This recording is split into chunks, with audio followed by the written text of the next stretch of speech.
Alors on est vraiment dans le concret. Il y a 2 heures d'atelier. Donc, je le répète, je n'ai jamais fait ça, autant d'intervenants. C'est très riche. Pardon, je vous présente mes excuses. Vous méritez largement mieux que 5 minutes de temps de parole. Mais on essaie de tenir ces 5 minutes. Il y a à peu près autant de personnes derrière vous. J'excuse François Virfaille, qui est connecté avec nous, mais qui est malade. Et par les temps qui courent, effectivement, on ne se déplace plus trop quand on est malade.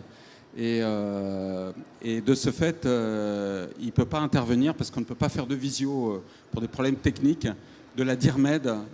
Après, si vous voulez nous rejoindre dans la deuxième partie, mais bonjour. Voilà. Et de ce fait, on est nombreux. L'intérêt de cet atelier, c'est de réfléchir, et vous le savez tous parce que je vous ai tous eu individuellement, c'est de réfléchir à un réseau de réseaux. Qu'est-ce qu'on pourrait mettre en commun à partir de ce que vous faites et de vos programmes et vos actions? Comment imaginer un tourisme écologique et culturel confié peut-être à Défimed au niveau de l'animation? Moi, j'ai mes idées, j'ai essayé de ne pas les soumettre. Peut-être qu'il y a 1 ou 2 personnes qui savent, mais j'ai des idées comme ça.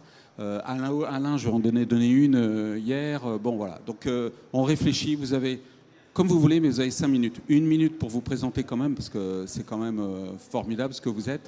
Et puis, 4 minutes de réflexion sur cette question-là. Il y a une deuxième partie d'intervenants qui viennent. Et la troisième partie, c'est-à-dire, si tout va bien, le dernier 3/4 d'heure, on interagit tous ensemble. Voilà. Anne-France Didier sera notre rapporteur, donc gros travail, grosse responsabilité. Anne-France, qui était présidente de Défimed il y a encore un an, et qui nous rapportera la synthèse de notre atelier. Et bien sûr, l'objectif, après tout ça, c'est que je revienne vers vous. Donc je reviendrai vers vous, hein, croyez-moi, à moins qu'il y ait une 3e guerre mondiale, mais normalement, je reviens vers vous.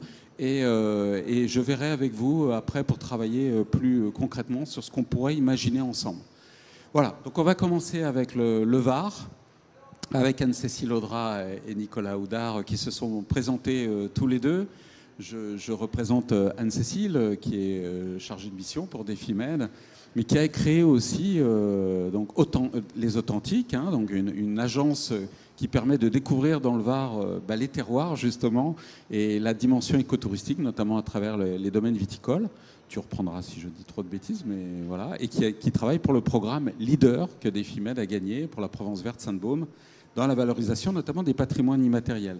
Nicolas Houdard, tu es à la communauté d'agglomération de...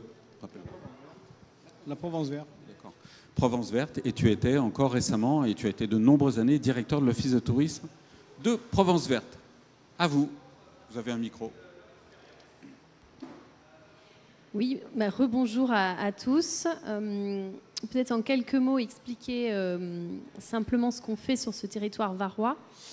Donc c'est dans le cadre d'un programme Leader, hein, pour ceux qui connaissent, avec des crédits européens et des cofinancements du Conseil régional. Nous avons pour projet sur ce territoire justement d'identifier des acteurs qui ne sont pas forcément des acteurs touristiques, mais qui pourraient le devenir, et des patrimoines qui pourraient être le support de développement touristique. Donc c'est en grande partie ce dont on a parlé ce matin. Donc on a ciblé sur ce programme-là des artisans et des agriculteurs qui détiennent donc des savoir-faire, donc ces patrimoines immatériels qui pourraient être demain le support de nouvelles activités touristiques, donc pour faire évoluer l'offre du territoire. Et l'enjeu du projet, c'est justement d'interroger ces acteurs, de voir comment ils pourraient être mis en tourisme, qu'est-ce qu'ils ont à proposer dans leurs activités et comment on pourrait créer de nouvelles offres touristiques autour d'eux. Et on fait le constat assez rapidement que c'est un territoire sur lequel la filière viticole est très marquée. Donc il y a une organisation qui est déjà très structurée autour du tourisme viticole, agricole essentiellement aussi. Mais en tout cas, sur la partie artisanale, là, c'est beaucoup moins structuré. Et donc c'est finalement ce qui ressort, alors même si on n'a pas tout à fait fini le programme, mais c'est ce qui ressort aussi, et ça fait écho à ce qui a été dit ce matin. Il y a des patrimoines qui sont portés par des acteurs qui ne sont pas des acteurs touristiques aujourd'hui. Donc sur le territoire qu'on étudie, des artisans par exemple. Et la question qui se pose, c'est est-ce que tous ont vocation à devenir des acteurs touristiques et à montrer et à participer à une offre touristique? Est-ce que c'est souhaitable? Si oui, dans quelles conditions?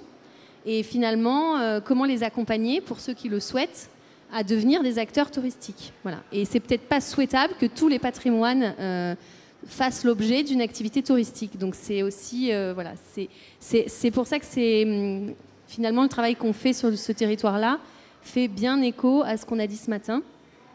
Et on voit que se pose la question de la formation, de l'accompagnement, de la formation à des nouveaux métiers, parce qu'effectivement, on parle d'acteurs qui ne sont pas aujourd'hui des acteurs touristiques. Et puis se pose aussi la question de construction d'une offre globale, donc avec des restaurateurs, des hébergeurs, des prestataires d'activités, et que tout ça dans une logique, comme l'a rappelé aussi Nicolas ce matin, de gestion des flux, parce qu'on est quand même sur la Provence verte, sur un territoire, on va dire, d'arrière-pays, mais qui est très prisé en été, avec des pics de fréquentation sur certains sites de baignade et qui engendrent des problèmes d'impact négatif. Donc voilà, tout ça avec la question de l'ouverture de ce territoire et peut-être justement de sa mise en tourisme sous une nouvelle forme, mais sans que ça génère des impacts négatifs. Donc c'est un peu l'enjeu du travail qu'on fait sur le territoire. Et c'est vrai que sur la mise en réseau, sur la question que tu poses, Eric, sur la mise en réseau, par exemple, je suis très intéressée par le travail qui a été présenté sur Millau, mais par les petites cités de caractère, par tout le travail que vous avez évoqué tous les uns les autres qui avaient témoigné ce matin. Donc je pense qu'il y a vraiment un intérêt à partager des exemples qui fonctionnent moins bien, peut-être d'identifier des leviers et aussi des freins. Il y a peut-être des choses à mettre en commun et peut-être des boîtes à outils aussi. Voilà. Donc je pense que c'est, en tout cas moi, c'est comme ça que je le vois, l'intérêt qu'il peut y avoir à fonctionner en réseau. Merci Anne-Cécile. Nicolas? Oui, juste pour compléter peut-être. Donc moi j'étais pendant 10 ans directeur d'un office de tourisme où là vraiment, c'est vrai que ce que je disais ce matin, l'objectif premier, la cible première, c'était vraiment le client, la vision client. Je ne vais pas aller jusqu'à dire l'objectif c'était uniquement de satisfaire le client. On disait ce matin le client est roi, etc. En effet, il y avait cette logique-là. Aujourd'hui, je travaille pour l'agglomération où là, la donne, elle change profondément. C'est-à-dire qu'on intègre beaucoup plus fortement la question de la population et le fait de rendre acceptable l'activité touristique dans une zone qui est déjà extrêmement habitée. Il y a une population assez importante. Population assez importante qui d'ailleurs a oublié qu'à une époque, elle a été elle-même touriste de cette propre région, qu'elle y est venue pour ça et qu'aujourd'hui, elle a un peu tendance parfois à rejeter l'activité touristique. C'est un peu paradoxal. Mais... Et pour rejoindre la question que tu évoques sur le réseau, moi, paradoxalement, la question du réseau, elle me fait penser au cloisonnement. Je trouve qu'aujourd'hui, il y a des fonctionnements qui sont extrêmement cloisonnés. Il y a le monde du tourisme, il y a le monde de la culture, il y a le monde de l'agriculture, etc. Or, je pense qu'on a vraiment une vraie problématique, et c'est une vraie réalité, cette question-là. Souvent, on nous dit, mais non, ça, c'est des querelles de personnes. Non, je pense qu'on a vraiment une problématique à régler sur ça. Et justement, le tourisme, lui, il a cette vocation-là à justement pas être cloisonné dans un silo, mais vraiment être une activité transversale. Le tourisme, il a besoin de l'artisanat, il a besoin de l'agriculture, il a besoin du patrimoine, il a besoin de... Sinon, l'offre en elle-même n'existe pas. Et je pense que c'est vraiment un état d'esprit aussi qu'il faut qu'on arrive à changer sur le fait de se dire que le tourisme en soi, c'est pas une activité qui peut vivre seule. Elle est dépendante de toutes les autres activités du territoire et elle est dépendante aussi de ce que va pouvoir proposer la population. Et c'est vraiment là-dessus, je pense qu'on a une vraie réflexion à avoir en termes de réseau et de fonctionnement et d'implication des gens. Très bien. Alain Libéros, alors je te laisse te présenter. Oui, ça marche. Oui, bonjour à tous. Merci Eric. Merci pour ton invitation. 2 remarques liminaires. Je suis un petit peu enrhumé, vous ne vous inquiétez pas. Je me suis fait tester avant de venir. Donc voilà, Deuxième remarque liminaire, je ne suis pas un spécialiste du tout de l'écotourisme, de l'écologie, etc. Donc vous me pardonnerez, mais il y avait des spécialistes ce matin. Donc moi, je vous viens ici en tant que témoin et porteur d'un projet, enfin d'une route, d'un itinéraire culturel du Conseil de l'Europe, qui s'appelle la route européenne d'Artagnan. Donc je me présente rapidement, je suis européenne d'Artagnan. Oui, pardon. Donc je suis en fait cavalier. Donc ça m'a incité. Je suis fonctionnaire européen, personne n'est parfait. Donc j'ai passé 30 ans à la Commission européenne. Voilà, mais j'ai survécu. Et je suis gascon. Voilà, il y a beaucoup d'éléments. J'ai secoué tout ça et puis ça a fait la route européenne d'Artagnan que j'ai conçue. Donc en 2011, j'ai commencé à lancer le projet en 2011, vous voyez, une dizaine d'années. Et j'ai créé l'association de la route européenne d'Artagnan en 2014 avec 6 pays. Tout ça pour des raisons historiques et littéraires, bien sûr. Il faut une thématique forte pour créer un itinéraire culturel du Conseil de l'Europe. Mes collègues le savent très bien.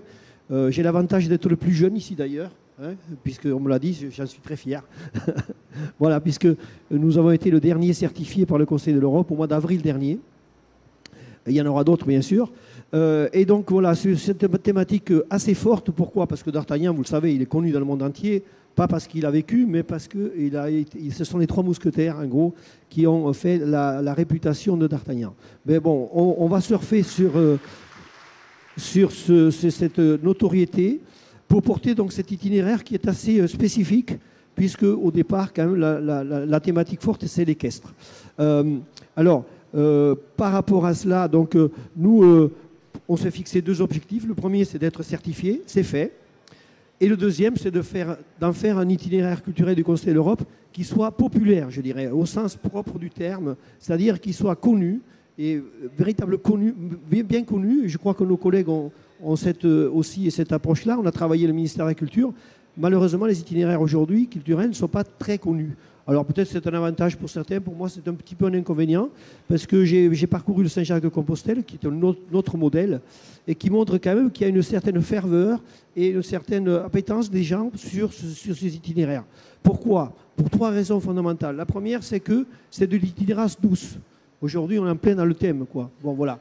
Donc, moi, j'ai souhaité que ce soit l'équestre, le vélo et les pédestres. Donc, on n'a exclu aucune itinérance, je dirais, type d'itinérance. Et je dirais, c'est un avantage de mon point de vue. On m'a dit le multi-usage, c'est compliqué à gérer, etc. Je dirais, non, c'est pas compliqué à partir du moment où il y a de la tolérance, du partage, du civisme, de l'écoute. Voilà. Et ça, ce sont les valeurs des itinéraires culturels du Conseil de l'Europe. Donc on met en avant les valeurs et on fait de la pédagogie sur ces valeurs-là. Je crois que c'est important aussi de parler de pédagogie quand on est sur les territoires. Et donc ça, c'est la première base, l'infrastructure que nous posons, avec évidemment les hébergements qui vont avec, conventionnés pour les chevaux. Donc il y a tout un travail de back-office, je dirais. Hein. On conventionne les hébergeurs pour avoir des hébergements de qualité. Toute la logistique, maréchal ferrant, maréchaux ferrants, vétérinaires, transporteurs, loueurs de chevaux. Tout ça, évidemment, c'est un travail de fond que nous devons préparer pour que l'itinéraire soit au bon niveau. Donc tout ça, ce travail, nous le faisons. Nous le faisons en lien avec les collectivités, je vais y revenir. Donc ça, c'est le premier aspect, je dirais, de l'itinérance douce multi-usage. Et pour moi, l'itinéraire culturel du Conseil de l'Europe, évidemment, doit être un produit touristique et culturel, et là on est aussi dans le sujet, de qualité, qui soit bien connu et qui soit intégré et inclusif. Et j'explique. Intégré, parce qu'évidemment, nous sommes une tête de réseau, bien sûr. Nous avons des membres, ce sont les collectivités publiques, les fédérations équestres, les associations culturelles qui portent l'association, qui, au point de vue financier et contenu aussi. Bien sûr, nous travaillons à tous les niveaux d'échelon administratif, puisque vous le savez, le tourisme se décline à tous les niveaux. Donc on travaille au niveau des régions, des départements, des EPCI, des communes. Tout ça, ça fait que nous avons aujourd'hui plus de 500 collectivités publiques sur la route. Hein, c'est 6 pays, 17 régions, 60 départements, 400 EPCI, je ne compte pas les communes. Hein.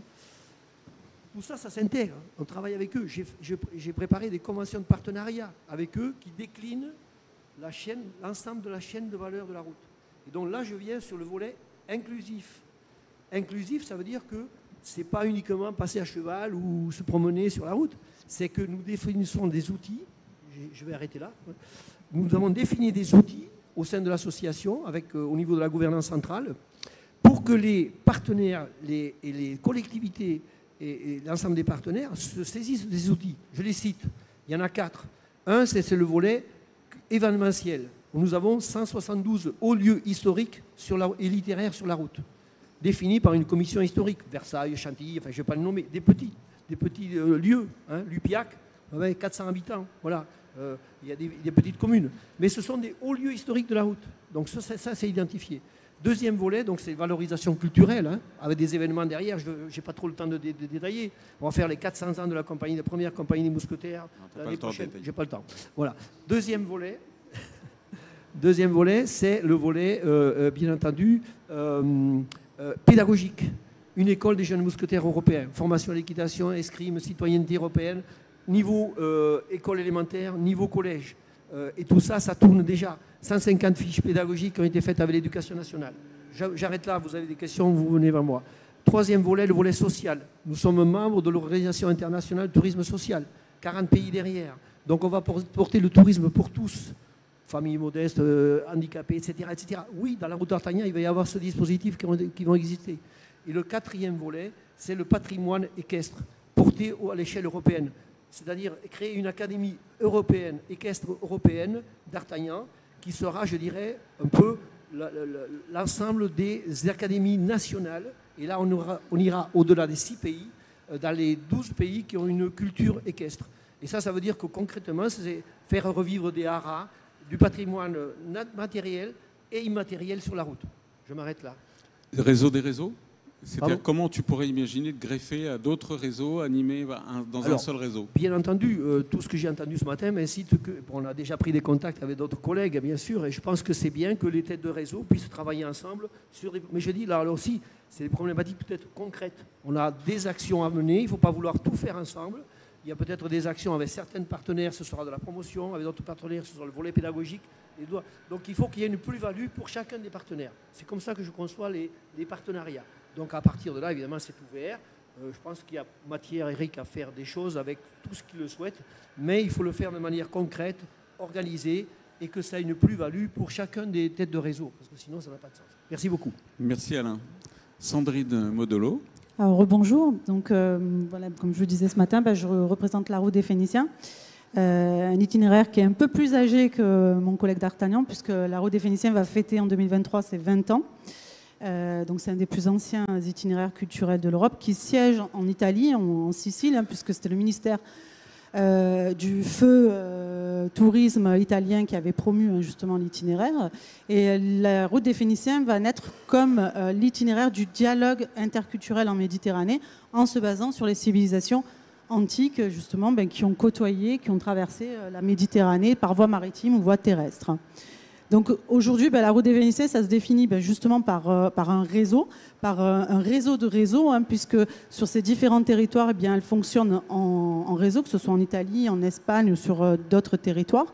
En France, où j'aide un petit peu, je facilite les rapports justement avec les partenaires français, on n'a pas encore de réseau puisqu'on a juste 2 partenaires singuliers. Et l'objectif justement de l'itinéraire, c'est de renforcer le rameau, pour rester sur des thèmes d'itinéraire, le rameau français de l'itinéraire et de le faire fonctionner en tant que réseau et non plus comme partenaire singulier, même si déjà parmi les partenaires français, on a quand même Musée Méditerranée qui développe justement déjà l'idée d'un parcours d'excellence, puisque sur chaque réseau, il y a des différents, ça se joue à différents niveaux. L'itinéraire culturel, la route des Phéniciens, naît comme un itinéraire culturel. C'est pas un produit touristique, c'est pas un itinéraire touristique. Et ensuite, cet itinéraire culturel devient une méthodologie sur lesquelles les politiques peuvent s'appuyer, les régions peuvent s'appuyer pour développer leur territoire. Donc c'est une méthodologie, et en ce sens, les itinéraires deviennent un peu des collecteurs justement de patrimoine sur toutes les thématiques qu'on a abordées, que ce soit l'agriculture, la culture, le tourisme. Et peut-être en soi, les itinéraires culturels deviennent peut-être une solution justement sur cette idée de cloisonnement qu'on entend souvent, où si on est de la culture, on n'est pas du tourisme, ou si on est du tourisme, on n'est pas de la culture, de l'agriculture. Et les itinéraires culturels ont cette approche justement transversale des différentes disciplines, des différents secteurs, en ce sens-là. Et ensuite, alors stratégiquement, comment ça se passe concrètement? Eh bien, sur chaque territoire, eh bien, des parcours d'excellence sont développés qui répondent à cette méthodologie et qui, évidemment, s'adaptent au territoire et à ses acteurs. Hein. Donc, ce qui est mis en avant avec toutes ces valeurs aussi qui sont développées par les itinéraires culturels, hein, l'idée de tourisme lent, de tourisme durable, qui automatiquement débouche sur du tourisme écologique aussi, puisque ça répond aussi ça rentre dans ces cases-là au final. Donc ces parcours d'excellence, qui ensuite vont être matérialisés par des centres d'interprétation du territoire qui reflètent un peu justement ces itinéraires. Donc ça c'est une des stratégies. Il y en aurait beaucoup à développer. Donc ces parcours d'excellence en Espagne, où on a déjà plusieurs parcours d'excellence, en Italie, là aussi en France, hein, cette idée aussi de développer une route qui met en valeur la culture proto-historique du sud de la France, hein, justement les musées archéologiques et les cultures, et aussi du chemin d'Hannibal, hein, puisqu'on a un très très beau parcours sur la route des Phéniciens qui est le chemin d'Hannibal. Et évidemment, la France aussi, grâce aussi à ses partenaires, puisqu'on a l'association Hannibal Barca qui en fait partie, hein, de développer aussi ces itinéraires-là autour de ces thématiques européennes. Et on rejoint aussi un peu l'idée de ce qu'on a développé jusqu'à présent, cette idée d'identité, de fierté, puisque les itinéraires naissent justement pour répondre à des thématiques européennes. Donc un itinéraire va donner une identité locale à courte échelle, et ensuite il va y avoir un effet d'onde, puisque tu en parleras mieux que moi, de la Via Francigena, mais c'est des parcours qui, les Anglais vont avoir cette idée d'être en connexion avec les Romains, ou même nous pour les Phéniciens, les Étrusques, hein, nos partenaires étrusques sont en connexion avec nos partenaires ibères, et ainsi de suite. Hein. Donc cette idée d'appartenir à une sorte de communauté. Hein. Et sur le deuxième volet, c'est justement ce que j'expliquais ce matin, c'est cette idée d'éducation aussi au voyage, hein, par des voyages de l'interculturalité, où on propose d'autres manières de voyager, que ce soit pour les adultes, mais surtout pour les élèves. Et concrètement aussi, ces produits, ensuite, c'est tout simple, hein, on est tous des acteurs du tourisme, ça passe par des éductours, ça passe par des rencontres aussi avec les acteurs du tourisme, notamment les agences touristiques, hein, les tours opérateurs, qui voient ces produits-là, qui voient ce que les itinéraires peuvent faire, hein, sur les territoires. Après, à chacun de développer ou pas. Rapidement, comment tu vois ta participation à un réseau autour d'un tourisme écologique et culturel ? Déjà par rapport à ce que je fais, hein, donc au quotidien, puisque je suis guide en ayant plusieurs casquettes, hein, du tourisme, par rapport en tant que porteuse de projet de cet itinéraire, mais aussi en tant que guide conférencière et médiatrice culturelle, je le fais au quotidien. Hein, donc cette sensibilisation aussi, hein, des publics, auprès des agences, auprès des tours opérateurs. Donc on a aussi bien un rôle pensant, mais aussi un rôle aussi, hein, d'exécutant. Et donc ces doubles casquettes où on est à différents niveaux, en toute logique, on fait déjà ce travail-là. Donc sans mettre de mots dessus, on est sur... après, voilà. Donc là, c'est de mettre de mots et d'axer sur ça. Vous n'auriez pas de difficulté à intégrer une dynamique collective avec les autres réseaux? Non. D'accord. Merci à toi. Jacques Chevin, je te laisse te présenter. Oui, bonjour, merci. Donc, de la Via Francigena, donc je représente l'itinéraire culturel de la Via Francigena qui part de Canterbury jusqu'à Rome et Santa Maria di Leuca, qui s'étend sur 3200 km. Donc, on est une association européenne, porteur du réseau, qui a été inscrit en 1994 au Conseil de l'Europe. Donc, depuis 2001, l'association a été fondée. On a fêté les 20 ans cette année. Et donc, c'est une association de collectivités territoriales qui est composée de 200 membres, donc communes, départements, régions, des 4 pays de traversée, donc l'Angleterre, la France, la Suisse et l'Italie.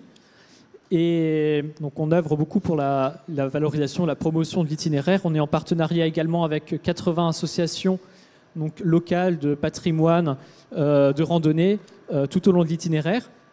Et aussi 400 hébergeurs, restaurateurs, professionnels du tourisme aussi, qui jalonnent les étapes tout au long de l'itinéraire. Donc, je vais les illustrer par un exemple qu'on a fait cette année, une action qu'on a menée pour les 20 ans de l'association. C'est l'événement Road to Rome. C'est une grande marche qu'on a faite sur 4 mois. Donc, au départ, pour la partie anglaise, c'est les Anglais qui ont marché à cause du Covid. Mais nous, on est parti de Canterbury le 17 juin. Donc, sur 4 mois, on a marché jusqu'à Rome et jusqu'à Santa Maria di Leuca. Et on a sensibilisé, on a invité tout le monde à participer. Donc on a invité toutes les collectivités territoriales, les communes, départements, régions, les associations, la population locale aussi. Donc on était un groupe de 5 de l'association avec des associations amies. Et à chaque étape, il y a des personnes qui se joignaient à nous, de la population locale, des acteurs du tourisme. On a aussi invité des blogueurs et toute une équipe de vidéastes pour prendre des photos, des vidéos de l'événement et pouvoir communiquer dessus. Et ensuite, donc, au fur et à mesure des étapes, on a mis en valeur vraiment les richesses de chaque territoire, donc les échanges qu'on a pu avoir, les accueils institutionnels, la découverte du patrimoine donc dans toute sa richesse artistique, culturelle, des spectacles, des moments de convivialité. Et l'objectif, c'était vraiment de créer ce sentiment aussi d'appartenance de tous les acteurs tout au long de l'itinéraire. Et donc ça a été un vrai succès parce que sur l'ensemble de l'itinéraire, on a rencontré pas moins de 10 000 personnes si on comptabilise donc sur les 4 mois, avec près de 3 000 personnes qui ont marché avec nous, des fois des personnes qui connaissaient très bien le territoire, qui le redécouvraient avec le regard des personnes de l'extérieur. Et voilà, à la fin de l'événement, donc on revient aussi maintenant un peu vers toutes les personnes et on a des beaux retours. Et là, en Italie, par exemple, les régions se sont beaucoup engagées et ils ont aussi eu une subvention du ministère de la Culture de 19 millions d'euros pour refaire au niveau de l'infrastructure, au niveau de l'aménagement de la voirie, voilà, pour redynamiser cela. Et alors, la question par rapport comment est-ce que nous, on pourrait s'impliquer, c'est vrai que tous ces itinéraires, en fait, c'est créer de véritables carrefours. Et on a eu des discussions aussi avec Alain, avec d'autres personnes aussi, des itinéraires culturels, de se retrouver dans ces carrefours ou d'avoir des événements, quelque chose de commun, qu'on puisse mener ensemble, une marche, une journée, quelque chose qui ne soit pas non plus trop pesant, mais qui puisse être réalisable à l'échelle de tous les itinéraires. Très bien. Vraiment, c'est impressionnant de vous entendre à chaque fois. Donc Julie de Ramon, à toi. Merci beaucoup. Alors moi, je viens d'un autre univers puisque je viens de l'université. Je suis en... personne n'est parfait. Hein, voilà, désolée. Et en fait, je suis enseignante-chercheuse en sciences de l'information et de la communication dans un département où on travaille beaucoup sur le musée et le patrimoine. Donc, je viens plutôt de cet univers-là. Et en fait, je vais vous parler de l'Olivier parce que j'ai monté un programme avec des collègues sur l'Olivier. On est parti d'une collaboration avec les routes de l'Olivier. Donc, je ne suis pas les routes de l'Olivier, mais par contre, je suis proche des routes de l'Olivier. Et donc, route de l'Olivier qui est itinéraire du Conseil de l'Europe aussi et qui est labellisé UNESCO également. Et en fait, c'est en travaillant avec eux sur cette volonté de monter un réseau, de créer un inventaire du patrimoine qu'on a conçu avec donc, le président actuel des Routes de l'Olivier, Édouard Delobry, ce programme. Donc en fait, c'est un programme de recherche qui est mené avec des universités du Portugal et de Grèce. Et notre idée, ça a été d'essayer de tester en fait nos réflexions dans ce projet de recherche-action. Alors, je vous explique en 2-3 mots en quoi ça consiste. Donc on envisage le patrimoine sous un volet très large, le patrimoine de l'olivier, donc c'est à la fois l'arbre, les feuilles, etc., mais aussi tous les produits, donc l'huile d'olive, les tapenades et autres, et tout ce qui est patrimoine immatériel, donc aussi tradition, savoir-faire, technique, rituel, religieux également. Donc on est sur une gamme très large et ce qui nous intéressait beaucoup, c'était cette dimension multiple du patrimoine de l'olivier, à la fois naturel, matériel, immatériel. Et on s'est dit on allait partir d'un inventaire en fait, de ce patrimoine de l'olivier, essayer de savoir dans les 3 régions du programme qu'on étudie comment, quelle forme il prenait, comment il était conservé, valorisé par les acteurs qui le détenaient. Donc ça, c'est le premier volet du programme. Le deuxième volet du programme, c'est une sensibilisation en fait, à la valeur de ce patrimoine. Donc là, on est dans notre cœur cœur de métier à l'Université d'Avignon en médiation culturelle. Comment sensibiliser le grand public et les acteurs qui n'ont pas forcément conscience de cette valeur patrimoniale. Parce qu'il ne faut pas l'oublier, certains agriculteurs, par exemple, ou certains mouliniers n'ont pas forcément toujours conscience de cette valeur. Et donc, c'est parfois en les sensibilisant, eux, qu'on parvient aussi à mener des actions plus riches.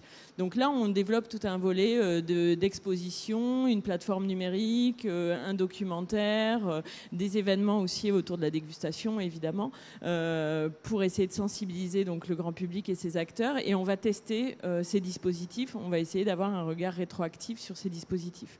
Et puis le troisième volet, c'est le développement territorial et le développement touristique. Et donc, voir comment est-ce qu'on peut, quelles sont déjà les actions qui sont déjà menées, parce qu'il y a plein d'acteurs, et là, on est vraiment dans cette logique de benchmarking.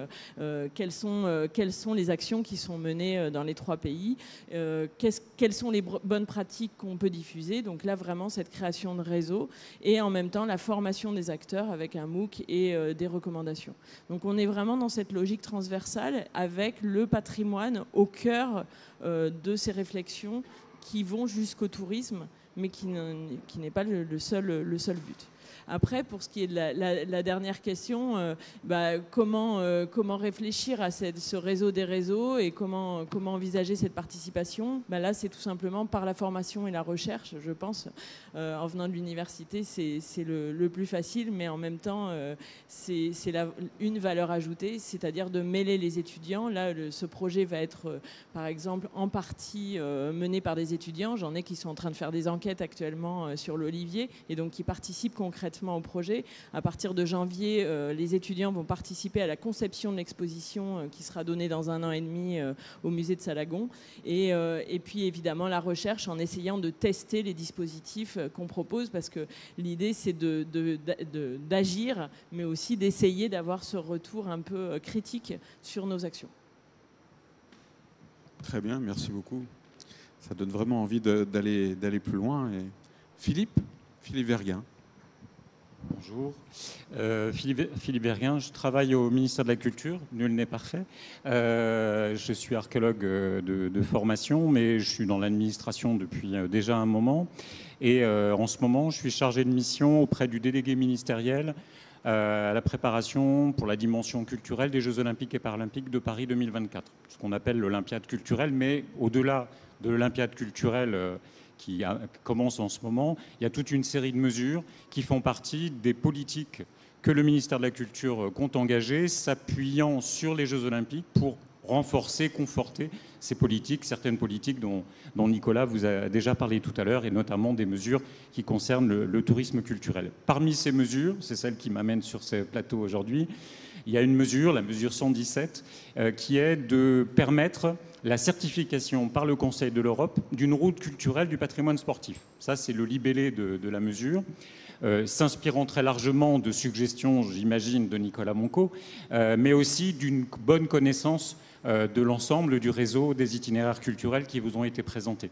Donc, par rapport aux collègues qui sont autour de la table, si actuellement, moi, je suis en tant que secrétaire de cette association de préfiguration, je suis à l'amorce du projet, on n'est pas certifié et on veut se donner les moyens d'être certifié. Mais on réunit bien évidemment toute l'expérience, puisqu'on disait comment on réunit toute l'expérience de ceux qui ont déjà 20 ans ou des petits jeunes comme D'Artagnan, mais qui ont montré aussi comment on pouvait agir, notamment avec la dimension sportive, puisque le sujet aussi, c'est le pari du ministère de la Culture de dire on a des conventions avec l'Éducation nationale, on a des conventions avec le ministère de l'Agriculture, on a des conventions avec, pas avec l'écologie en tant que telle, mais avec les parcs naturels régionaux, on a des conventions avec le Conservatoire du littoral, on n'a pas de convention avec le sport. Or, la jeunesse, Éducation nationale et sport, voilà, et culture et sport, il y a un pass culture qui existe, il y a un passeport qui existe, il y a sûrement quelque chose à faire autour de ça. Et les itinéraires, c'est la formation, tous l'ont dit, des futurs citoyens de l'Europe autour d'un patrimoine commun et partagé. Donc, qu'est-ce qu'on peut faire de ce patrimoine sportif ? Et donc aujourd'hui, on est dans la phase qu'ont connue tous les collègues qui l'ont présenté, c'est-à-dire la construction intellectuelle du projet. Et pour ça, c'est l'université, comme tu l'as dit, c'est des spécialistes de différents pays, de différentes spécialités, qui constituent un conseil scientifique. Et ça, c'est la force du projet. C'est pour ça que je parlais de projet culturel tout à l'heure. Enfin, culturel, un projet intellectuel, c'est d'abord ça. Voilà. Après, on va évidemment essayer d'aller un petit peu plus loin, mais au départ, c'est cette démarche-là.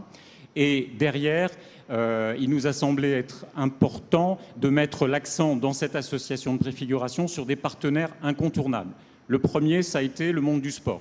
Et on a choisi de s'adosser, ils nous l'ont proposé, donc on a accueilli avec bienveillance leur proposition, la Fondation Alice Mia. C'est l'anti-Pierre de Coubertin, Alice Mia. C'est la femme qui va développer contre les avis de Pierre de Coubertin le sport féminin.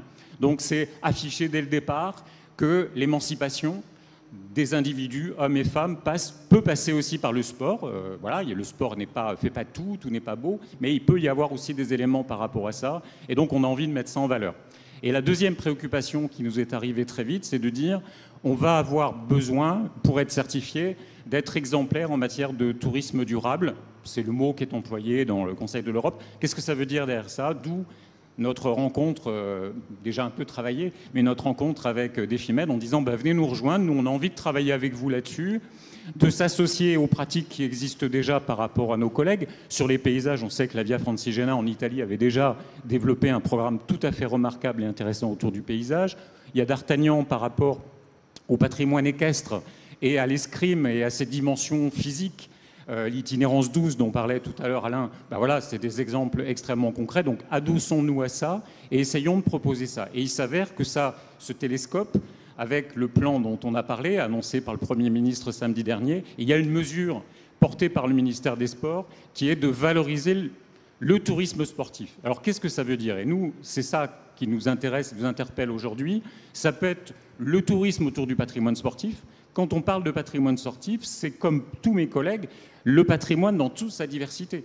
On a aussi bien des figures comme D'Artagnan qui peut être un grand sportif, Mimoun, Kili et d'autres.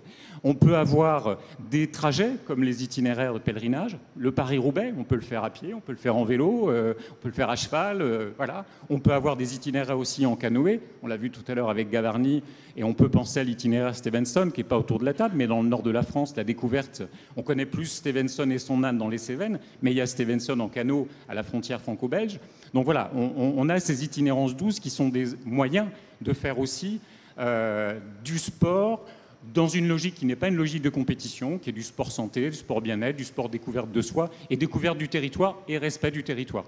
Et puis, évidemment, il y a un enjeu en termes de tourisme qui est particulièrement intéressant, mais ça, Pierre réagira, j'imagine, c'est les grands événements sportifs qui vont se profiler dans les années qui viennent.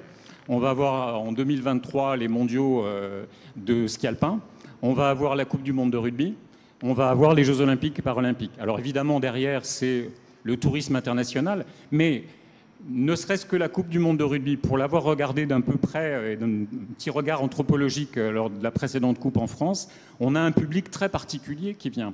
Un public qui est très demandeur de culture, de gastronomie, d'approche. Et donc, l'offre qu'on peut faire autour de cet événement à ces publics-là, avec la SNCF qui se mobilise aussi avec des trajets qui peuvent être des trajets justement dans des itinérances combinées. Là, il y a quelque chose de particulièrement intéressant à travailler. Donc, c'est dans cette perspective qu'on essaye progressivement de monter en puissance. Alors, notre problème aujourd'hui, c'est que on ne veut pas être une route de l'olympisme, puisque ce n'est pas ce qui nous est commandé, mais on ne veut pas exclure l'olympisme. Ça serait ridicule compte tenu du challenge et compte tenu de ce que représente l'olympisme. Mais pour ça, il faut avoir l'accord du CIO. Donc actuellement, puisque c'est une marque déposée, que ça y a un certain nombre de contraintes ensuite en termes de sponsors, etc. Je vous passe tous les détails. Mais donc l'idée, c'est d'essayer de monter progressivement, de monter au même niveau dans l'ensemble des pays pour être tout de suite dans une approche qui soit transnationale. D'où aussi cette collaboration ici possible avec Defimed, puisque c'est le Conseil de l'Europe, donc ça va jusqu'à la Turquie, notre présidente est turque, mais c'est aussi des collaborations au travers de la Méditerranée. Hein, il y a la Grèce, certes, mais il peut y avoir aussi, évidemment, les pays d'Afrique du Nord, le Liban. Voilà, il y a des enjeux tout à fait intéressants autour de ça. Donc c'est toute cette dimension-là qui va alimenter notre réflexion et notre projet. Pour l'instant, c'est dans les mains du Conseil scientifique qui va définir le périmètre et qui permettra ensuite d'étendre les partenariats. Et ensuite, comme tous nos collègues, c'est monter à la recherche de ce qui va faire vivre l'association, c'est-à-dire les collectivités territoriales qui vont s'impliquer sur le projet, que ça soit par une dimension culturelle, que ça soit par une dimension sportive. Ensuite, il faudra faire le lien avec tous ces éléments-là. On est dans une logique plutôt de thématique, et donc on va se retrouver proche des thématiques de l'olivier ou du patrimoine industriel. Mais on va croiser d'autres itinéraires. Donc ça, c'est un grand pari qu'on fait aussi.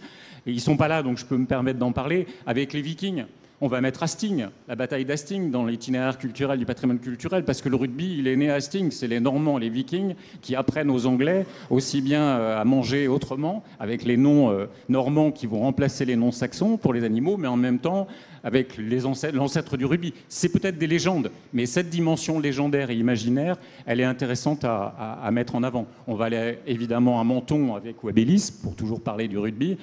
On a parlé de Stevenson tout à l'heure. Voilà, avec le patrimoine Atrium sur le patrimoine de l'architecture des dictatures, il va aussi y avoir des éléments de réflexion sur l'olympisme qui n'a pas été toujours blanc-blanc, c'est le moins qu'on puisse dire. Et ces questions-là, avec nos collègues allemands, il faut l'aborder. Il y a Munich et il y a Berlin, et c'est tout à fait intéressant de poser ces questions-là aussi. Il n'y a pas d'exclusive autour de ça, et donc comment on avance collectivement sur ces questions. Et l'idée des carrefours, moi, je crois que c'est vraiment la bonne entrée, parce que chacun amènera sa part sur des territoires concrètement. Qu'est-ce qu'on en fait? Qu'est-ce qu'on choisit de développer? Qu'est-ce qui est supportable en termes de développement sur tel ou tel aspect? Et puis des grands événements sportifs, ce n'est pas forcément toujours éco-compatible. Donc là aussi, il y a un travail entre les ministères pour essayer de trouver des chartes communes aux grands événements sportifs et aux festivals culturels. Il y a des avancées, ça prend du temps, on n'est pas exemplaire encore, mais on peut avancer autour de ces questions-là. Donc, si je t'entends, on pourrait imaginer partir sur le réseau des réseaux sur la co-construction de cette route des patrimoines sportifs olympiques si elle évolue. Je ne vais pas demander aux collègues de nous aider à construire un itinéraire, ils ont mis déjà beaucoup de temps pour le... Non, mais de les associer, oui, tout à fait. Très bien, je vous remercie. Vous allez laisser la place à la deuxième partie. Merci beaucoup pour vos interventions. Et j'appelle Vincent, Sophie, Anaïs, Fernanda, Thierry, Laurence Arguerol, si elle est là, et Slavika Pizik. Vous êtes là. Parfait. Merci, messieurs, dames. Il vaut mieux passer l'escalier là-bas. Hein. Il y a les sportifs. Mon côté, c'est sportif, et là-bas, c'est moins sportif. Voilà.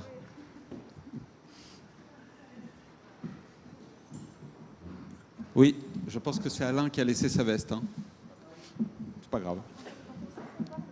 Pas de sens. Vous soyez comme vous voulez.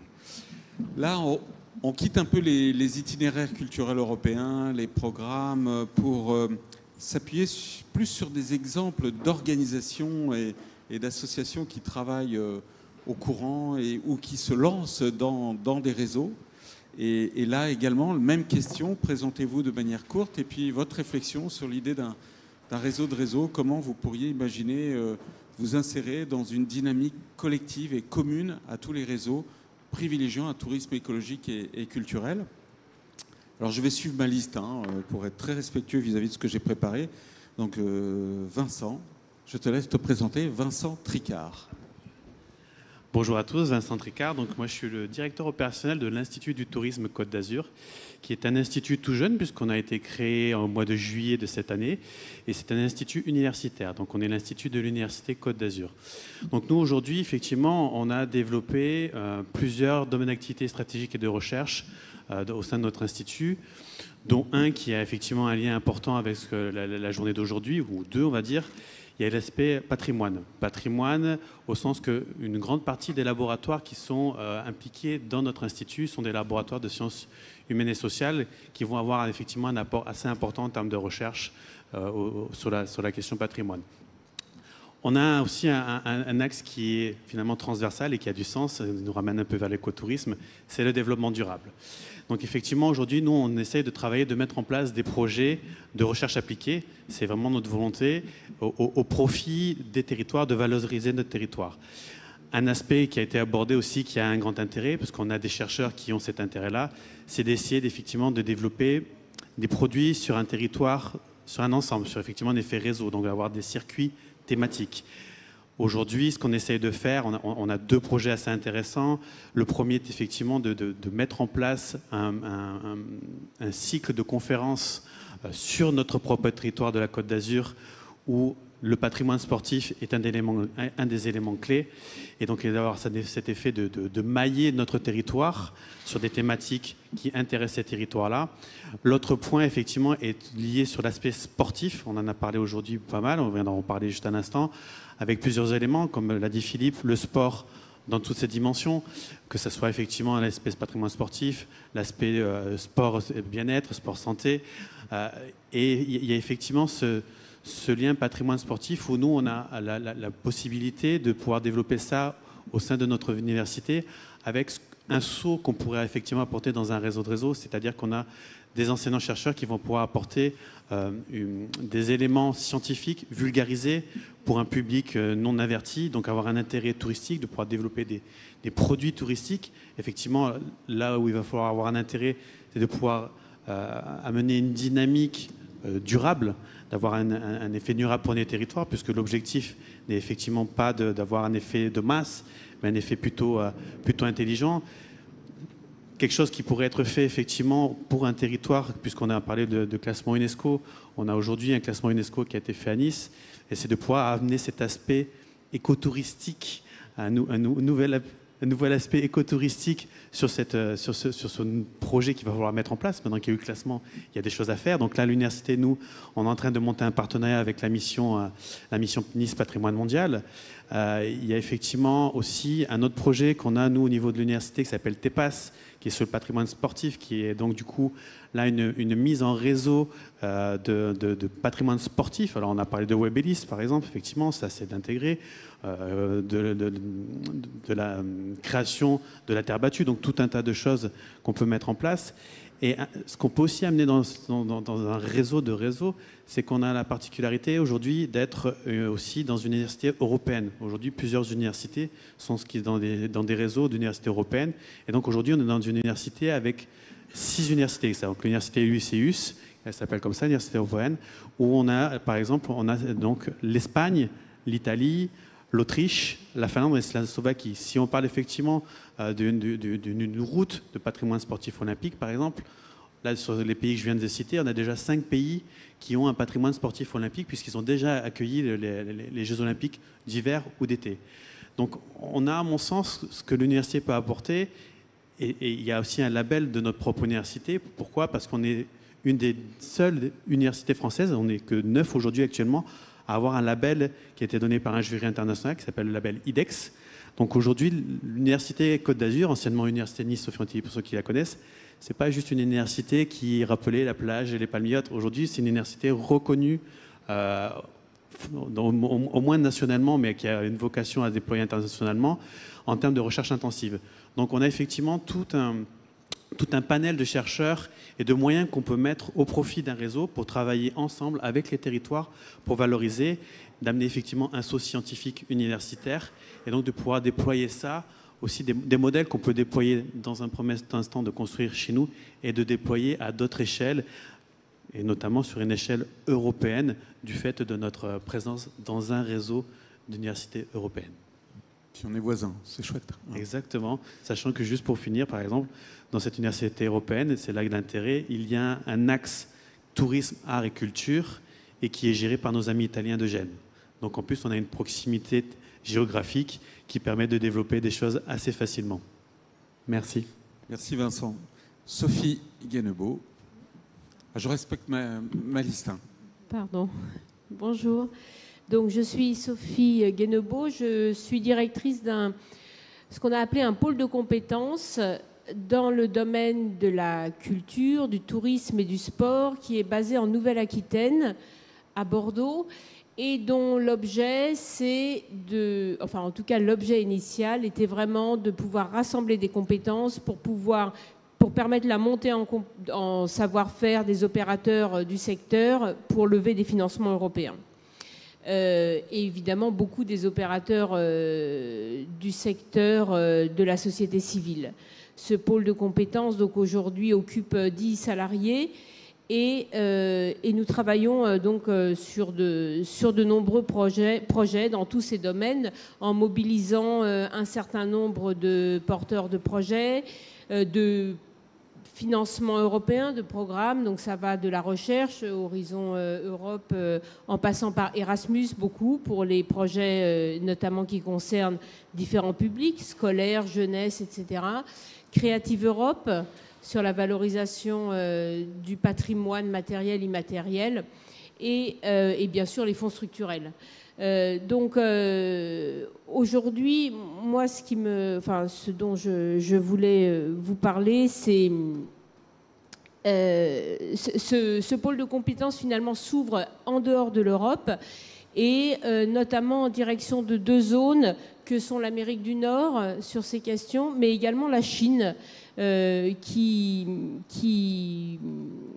manifeste des intérêts assez étonnants sur la question justement de la valorisation du patrimoine et surtout la volonté de coopérer à certains endroits sur ces questions.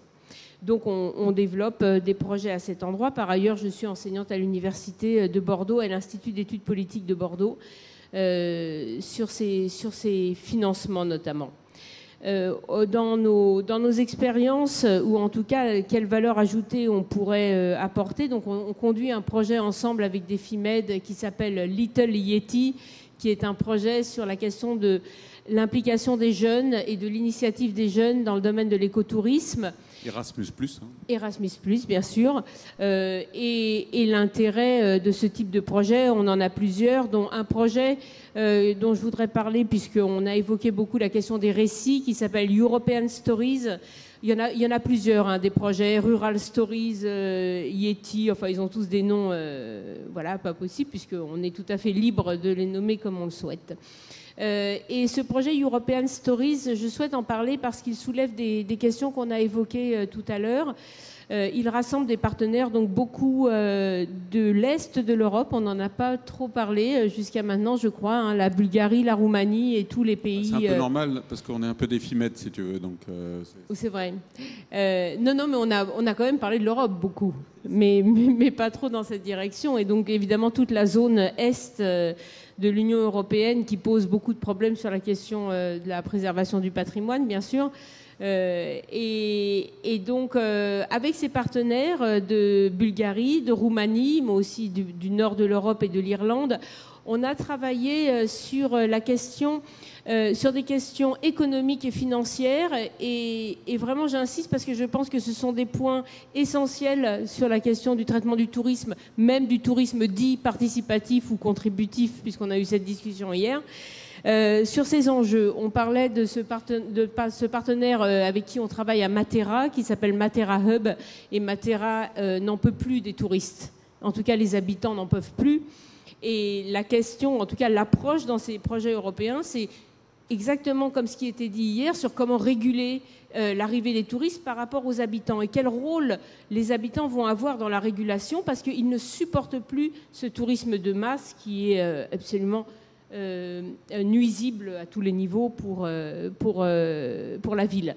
Donc la question économique qui a été travaillée, c'est vraiment sur des contractualisations, ou en tout cas comment les habitants peuvent exister et contractualiser avec la collectivité territoriale et avec les professionnels du tourisme pour que leur voix soit entendue et participer à la régulation des flux.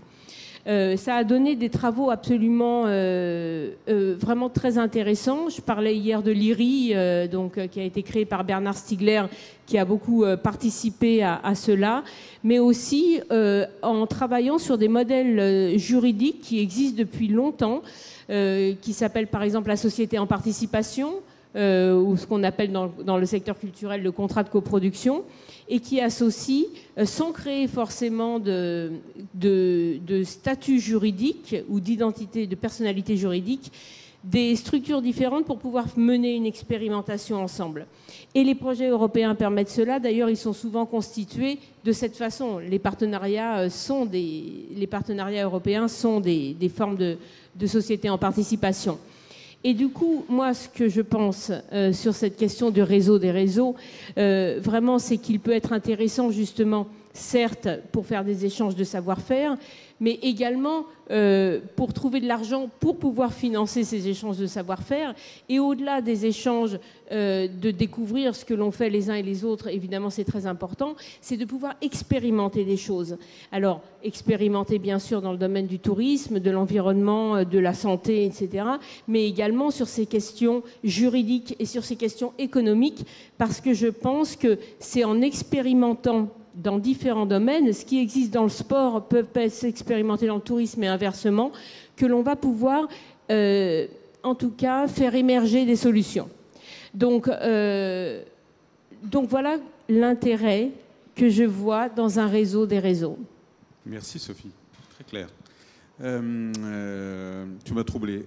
Donc Anaïs Loudière et Fernanda Silva, merci toutes les deux d'être venue. Fernanda du sud du Portugal en plus, donc je pense que tu es la personne, tu es venue à la rame, hein, puisque tu respectes l'écologie bien sûr, mais donc tu es venue depuis longtemps, hein, tu as pris 3 jours pour venir, bravo Fernanda. Non, je blague.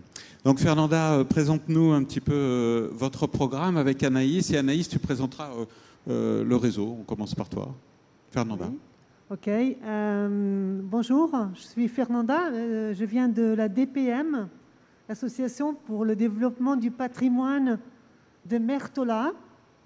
Mertola, c'est une petite ville du sud, évidemment, du Portugal, et qui a 40 ans, et c'est une association qui travaille pour le territoire, qui a travaillé beaucoup avec le programme LEADER de développement rural, mais aussi la coopération et le tourisme, évidemment. Dans ce contexte, on a travaillé sur un réseau. C'est un réseau qui a été créé du ministère de l'Environnement, de la gestion des parcs naturels, en essayant de promouvoir avec une marque les micro-entreprises, les artisans, etc., qui font des activités qui soient durables, avec des critères. Et il y a une marque, c'est natural.pt. Et alors, on essaye, un des projets qu'on fait, bon, c'est pas seulement un projet, c'est une activité à laquelle on met divers projets, c'est d'animer ce réseau, essayer que le tourisme durable puisse être dominant et pas le tourisme de masse. Et alors, on fait aussi un autre projet que c'est le projet Inherit. Anaïs. Oui, bonjour à tous. Donc, je suis Anaïs, la coordinatrice de l'AIFM, l'Association internationale des forêts méditerranéennes. Donc, on est une association pour l'environnement. Donc, je vais peut-être d'abord commencer par présenter l'AIFM. Oui, alors on est basé à Marseille, mais on travaille sur tout le pourtour méditerranéen, donc la rive nord, la rive sud, la rive est de la Méditerranée, et donc sur les forêts et les autres espaces boisés, donc également le maquis, la garrigue, etc. On existe depuis 25 ans, et notre cœur de métier, c'est vraiment la préservation et la gestion durable des forêts et autres espaces boisés méditerranéens. On travaille donc sur la forêt, mais dans son ensemble, et également la fonction récréative de la forêt, donc l'accueil du public, et donc le tourisme dans le massif forestier. Alors on rencontre différentes problématiques, des problèmes d'hyper-fréquentation, comme on a pu en parler ce matin ou hier, par exemple les calanques qui sont hyper fréquentées, donc ce n'est pas uniquement les calanques, le côté maritime, mais également dans les sentiers, le problème d'éducation du public, les personnes qui font du hors-sentier ou qui ne respectent pas la réglementation, quand c'est rouge, qu'on ne peut pas aller dans les sentiers, puisqu'il y a des alertes incendies, etc. Donc c'est vraiment une idée d'éducation à l'environnement et à la biodiversité. Donc on a différents projets en cours. Le projet Inherit, donc c'est pourquoi Fernanda et moi on se partage la parole aujourd'hui. Donc on met toutes les deux en œuvre le projet Inherit, qui est donc sur le tourisme durable, sur la rive nord de la Méditerranée. L'idée de valoriser une approche ascendante. Donc on en a parlé hier soir, on en a reparlé ce matin, cette idée qu'il faut réunir tous les acteurs du territoire et les citoyens également. Donc dans le cadre de notre projet, on a chacun un site pilote. Le site pilote de l'AIFM, c'est la Côte Bleue. Donc pour ceux qui connaissent, c'est à l'ouest de Marseille, juste à la porte de Marseille, entre Martigues et le Rove. Donc il y a un massif forestier important. Et donc, on a réuni autour de ce projet les citoyens, les associations de protection de l'environnement, les opérateurs économiques, les autorités publiques, et on a réfléchi aux besoins du territoire pour le tourisme durable, l'écotourisme. Donc nous, sur notre site pilote, on a échangé sur le problème de la fréquentation du sentier, c'est-à-dire qu'il n'y avait aucune donnée sur le site pour savoir combien de personnes marchaient sur les sentiers. Et on a mis en place des éco-compteurs. Et donc aujourd'hui, ça fait plus d'1 an qu'ils ont été mis en place. Et voilà, les acteurs ont réalisé qu'il y avait une fréquentation très élevée par rapport à ce qu'ils imaginaient, puisqu'on a des chiffres sur la fréquentation par jour, par mois, et au fil des ans. On a vu l'effet du confinement, le non-respect des alertes de réglementation. Donc, c'est une journée rouge, il y a autant de personnes qu'une journée verte sur les sentiers. Et donc, voilà, les acteurs peuvent maintenant mettre en place des actions pour réguler cette fréquentation. Fernanda, est-ce que tu veux ajouter quelque chose? Comment vous voyez alors l'idée d'un réseau de réseaux? Parce que je trouve que votre réseau, je ne le connaissais pas du tout, hein, donc est remarquable aussi. Comment vous imaginez intégrer un réseau euro-méditerranéen? Alors, on a un peu pensé sur cette demande, et merci. Et on pense que l'approche ascendante soit un besoin pour l'écotourisme et pour travailler les réseaux.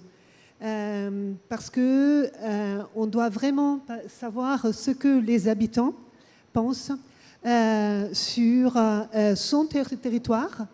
Et après, on peut travailler avec eux, pour eux, et comme ça, on peut travailler avec qui visite chaque territoire.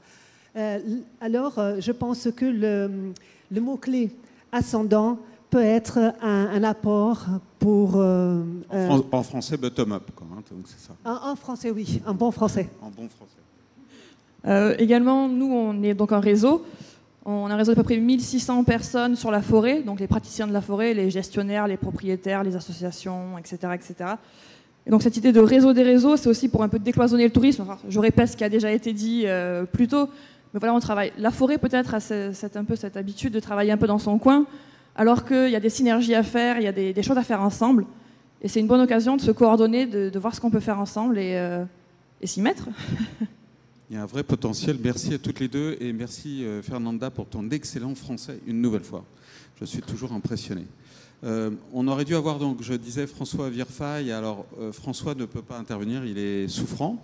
Mais là aussi, au niveau de la direction mer Méditerranée, il y a un plan d'action qui est monté sur plusieurs années avec les collectivités territoriales et qui vise à valoriser les territoires littoraux à travers l'écotourisme.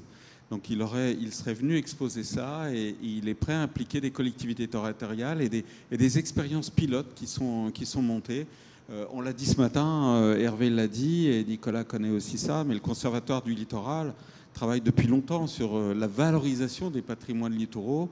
Anne-France, qui est là, pourrait nous en dire aussi beaucoup. Donc là aussi, n'oublions pas ce côté, bien sûr, façade maritime, qui est très importante en Méditerranée et qui peut jouer un rôle clé dans ce domaine. Pardon François, je sais qu'il est connecté, qu'il nous écoute pour mes propos qui sont bien moins brillants que ceux que tu aurais présentés. Thierry, merci d'être venu aussi, Thierry Gameau. Alors toi, tu es Nordique France, on te présente comme ça, mais tu fais aussi partie de l'association de transition des territoires de montagne avec Pierre Torrente. Merci d'être là. Présente-toi et puis que penses-tu de cette idée de réseau de réseau?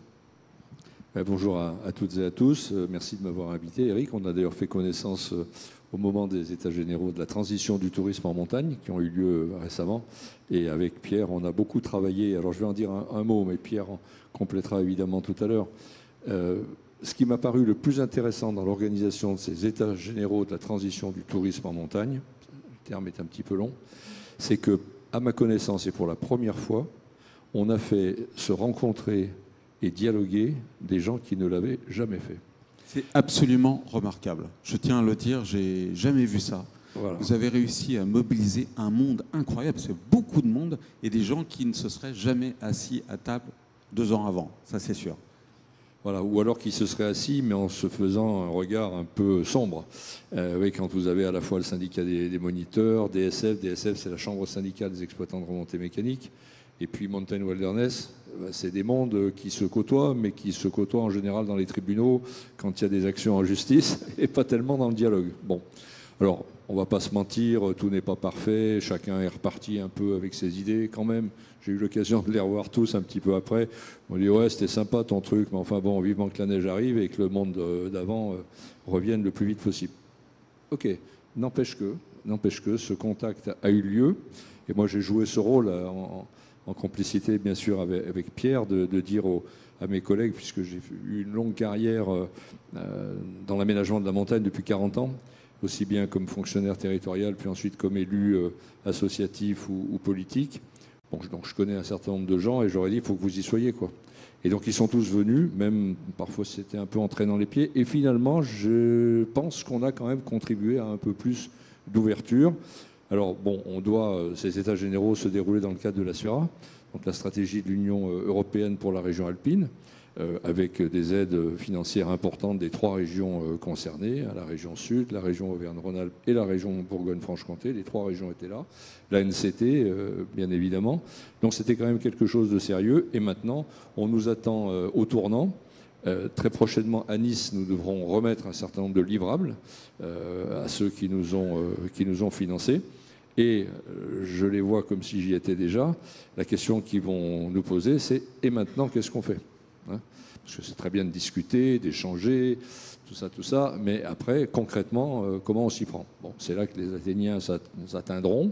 Il faut être un peu patient, parce qu'il faut toujours laisser du temps au temps. L'essentiel, c'est d'avoir embrayé un mouvement, et puis il faudra quelques mois, peut-être quelques années, pour que tout ça se mette en place dans la durée. Donc ça, c'est les états généraux de la transition du tourisme.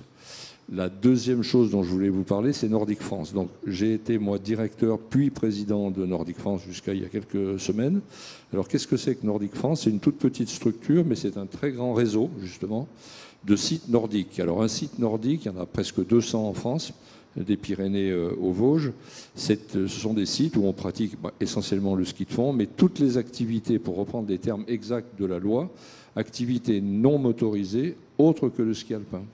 Donc vous avez là-dedans le ski de fond, le biathlon, mais aussi les chiens de traîneau, la raquette, etc. Donc vous voyez des activités, on va dire, un peu écolo, très loin des usines à ski, etc. Et ce réseau de Nordic France, donc la petite structure de Nordic France, on s'en fiche un peu. Ce qui est intéressant, c'est la richesse de ce réseau, qui a toujours été très innovant. Il a été créé en 1985, donc tout de suite après la loi Montagne. D'ailleurs, il y avait 2 articles au moins dans la loi Montagne qui visaient donc, ces pratiques-là. Et il a mis en place des choses très innovantes. La première, ça étonne les gens qui ne sont pas dans ce milieu-là, c'est la réciprocité. C'est quoi la réciprocité? C'est un truc assez incroyable. C'est que vous achetez votre forfait n'importe où et vous pouvez skier où vous voulez. Alors j'aime autant vous dire qu'en fin de saison, il y a des grosses discussions pour savoir à qui comment on va se répartir les sous, mais c'est quand même dingue, quoi, qu'on puisse dire à des clients, vous avez acheté votre forfait à Autran et puis vous pouvez aller skier dans les Alpes-Maritimes, et inversement, c'est quand même quelque chose d'assez incroyable. Et ça avait été inventé par Jean Faure, par exemple, au tout début, puisqu'il était rapporteur de la loi Montagne au Sénat. Donc on a toujours beaucoup innové. Alors ça, je vous parle de ce qui s'est passé en 85, mais si on parle des choses d'aujourd'hui, on a lancé une grande réflexion stratégique sur notre avenir, parce que la plupart des sites nordiques se situent entre 1000 et 1200 mètres d'altitude. Entre 1000 et 1200 mètres d'altitude, on est confronté aux effets du changement climatique. On ne va pas se mentir, il y a de plus en plus d'hivers très difficiles au niveau enneigement.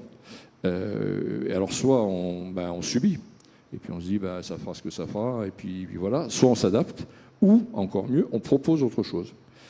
Et c'est ce qu'on a fait. Alors on a travaillé pendant 2 ans, alors ça a duré 2 ans parce qu'il y a eu le Covid au milieu, mais 2 ans de réflexion pour essayer d'imaginer ce que seront ces fameux sites nordiques dans les 15 ou 20 ans qui viennent, avec les difficultés que je viens d'évoquer sur la question du changement climatique. Alors, je pourrais en parler pendant des heures, mais juste pour aller à l'élément central. L'idée, c'est de passer d'une garantie neige, qui n'est plus garantie, à une garantie activité.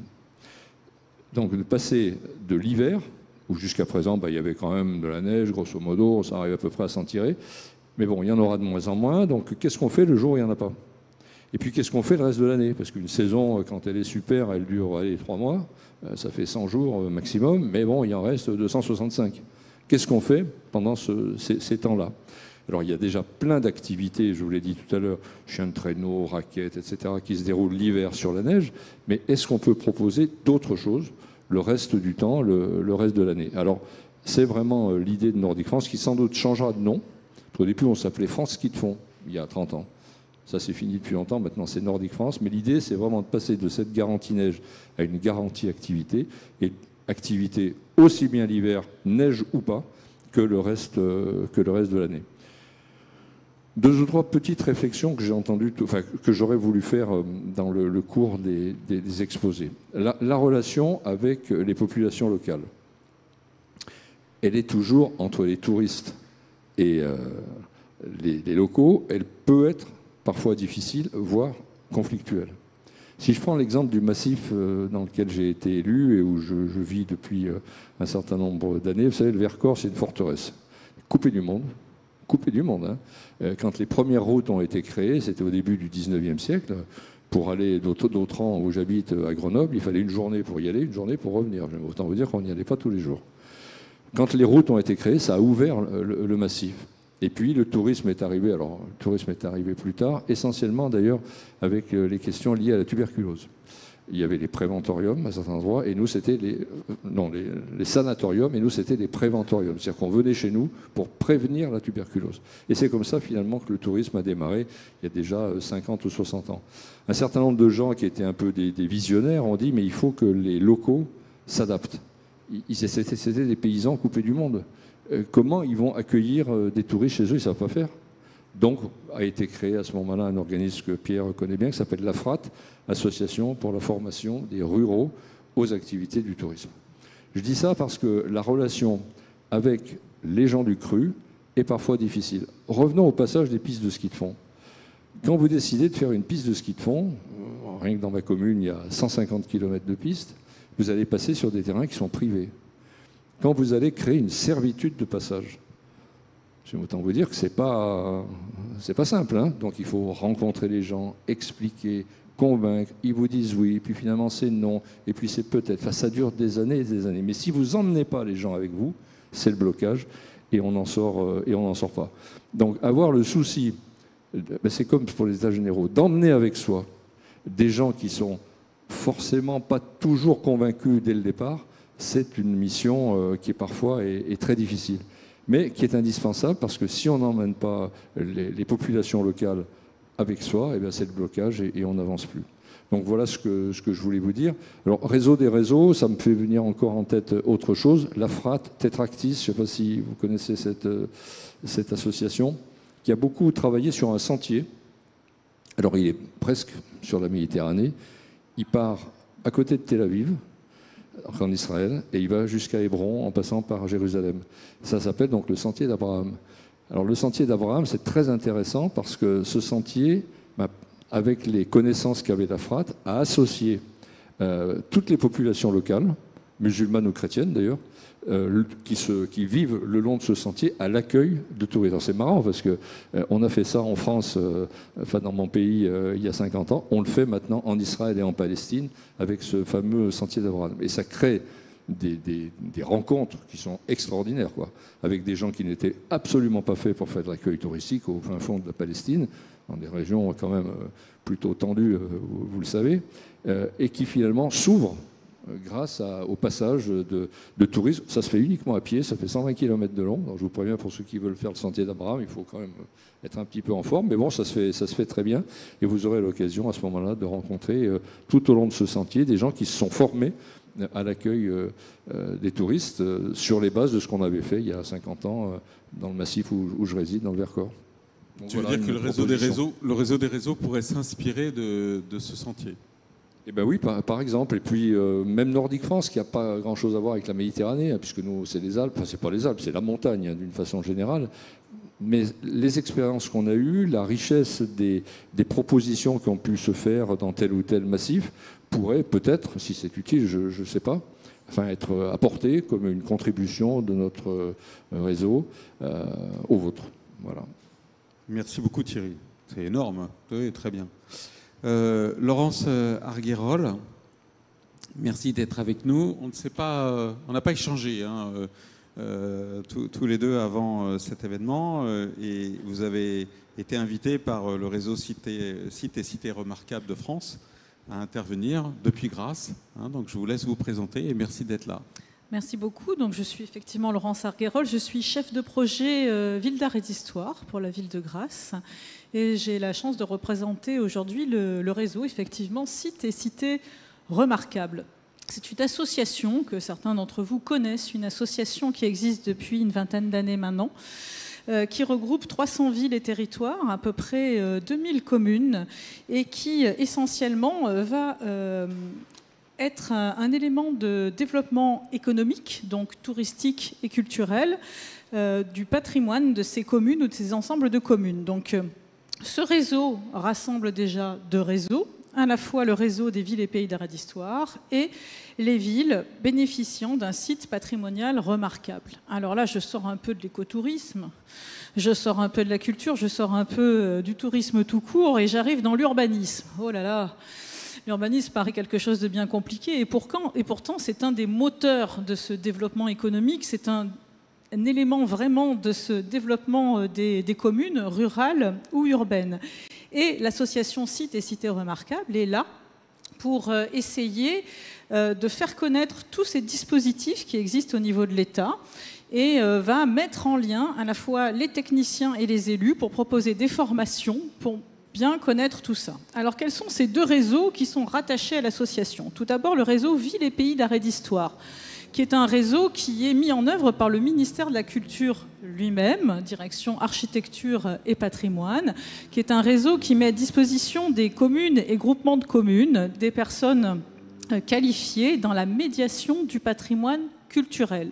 Donc à la fois des animateurs du patrimoine, désormais appelés chefs de projet Ville d'Art et d'Histoire, et des guides de conférenciers agréés, comme Madame s'est présentée tout à l'heure. Ce label a été créé en 1985 et il regroupe aujourd'hui 202 territoires.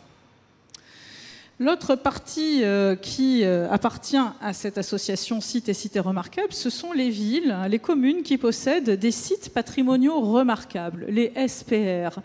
Un nom bien barbare qui désigne aujourd'hui ce que l'on appelait autrefois les secteurs sauvegardés, ZPPAUP ou AVAP. Alors je ne vais pas rentrer dans le détail, je ne vais pas faire mon travail ici de médiation, mais disons que comme on l'a dit ce matin, on est bien loin de cette idée du bâtiment à lui tout seul. C'est-à-dire qu'aujourd'hui, ce qu'on regarde, ce que les habitants regardent, ce que les touristes regardent, ce n'est pas forcément le bâtiment, c'est le bâtiment dans son environnement. Et que cette réglementation que l'on doit à André Malraux, d'ailleurs, petite parenthèse, des secteurs sauvegardés et des sites patrimoniaux remarquables, c'est préserver ces ensembles patrimoniaux. Donc, ce n'est pas un seul bâtiment, mais c'est tout l'ensemble qui constitue, à la fois dans le respect de son architecture, mais surtout dans son habitabilité. Voilà. Donc on n'est pas là pour conserver et montrer des belles pierres, on est là pour montrer des bâtiments qui vivent encore aujourd'hui, qui sont restaurés et adaptés le mieux possible aux exigences des habitants et des touristes, a fortiori, qui vont venir découvrir nos territoires.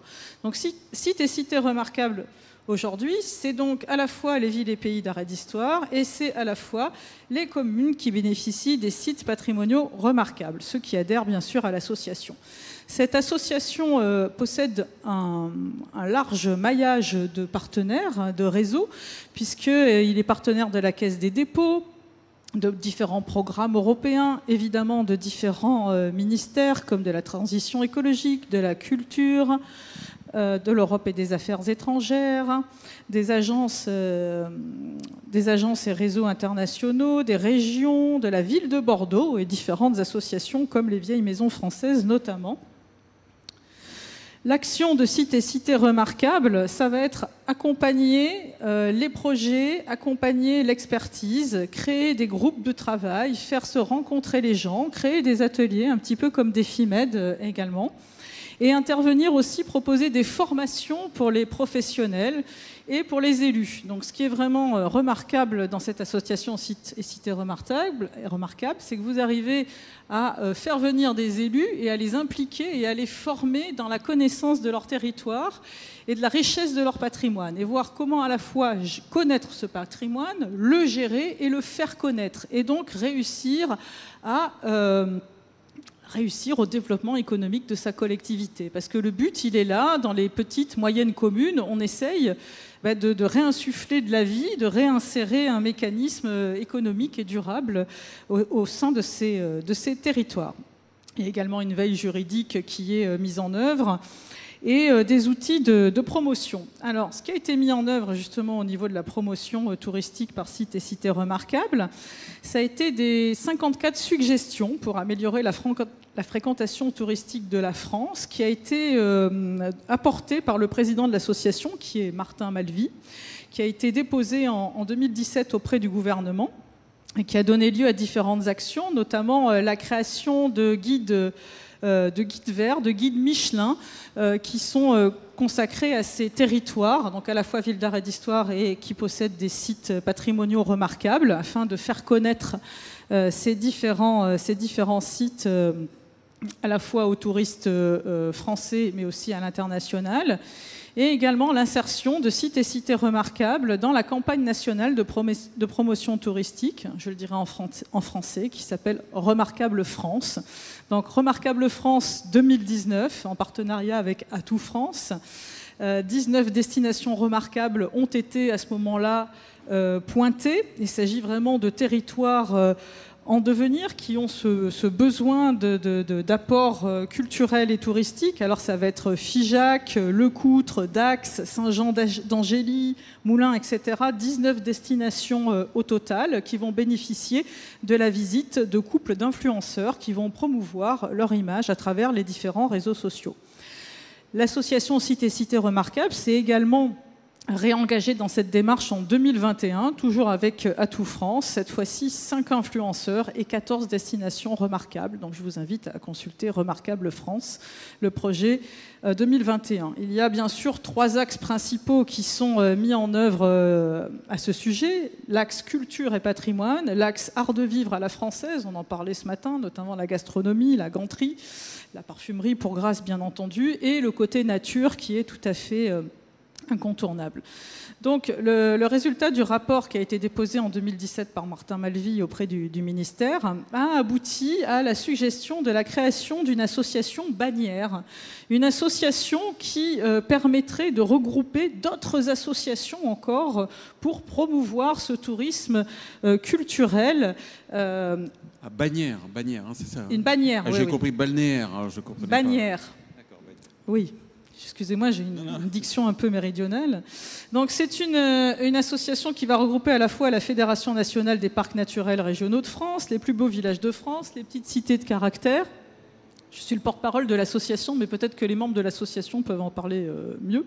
Petites cités de caractère, réseau des grands sites de France, villes et métiers d'art, les plus beaux détours de France, et donc sites et cités remarquables.